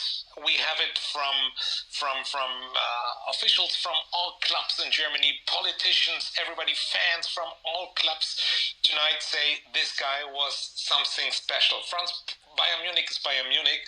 Franz Beckenbauer is the guy who made Bayern Munich, but everybody really admired him for what he did. As you said, the World Cup 1974, 1970, Mexico. Don't forget that semi-final against Italy when Germany lost 4-3 or 3-4 to Italy, when Franz Beckenbauer dislocated his shoulder and they taped it on his body and he played on. Or 1990 when he, as a coach, won the World Cup, when he brought the World Cup to Germany 26 as the organizer, as the guy who flew around the world, made millions of miles to get everybody together to Germany. When he played, I heard that Gary Lineker said he played with a lot of grace. Absolutely, I like that. I like this description. That's grace. This guy standing upright, had the ball on his right foot, and then with the outside of his foot, it looked so easy. It looked so soft, but it was not only genius, it was tough work. Behind that genius, there was a guy who could be very angry when the others of his team didn't follow him up. Oh yeah, he could be so angry. In 1990, when Germany played against the Czech Republic in the quarterfinal of the World Cup, when Germany won, but they really played bad, he was so angry after the match that he stepped into the locker room and he kicked a lot of things that were there, and I think he kicked, it was a bottle of water or something on Lothar Matthäus' head. So this guy could really be angry. Beckenbauer's death comes only a couple of months after Sir Bobby Charlton died, and of course the two of them came up against each other in the 1966 World Cup final, and that at the time left both the England and the West Germany managers with the challenge of stopping the opposition's star player. He said, "I want you to mark Franz Beckenbauer and don't let him out of your sight." And that was it, really. And I thought, well, that's it. I've waited all my whole life to play in a World Cup final, and I'm asked the man mark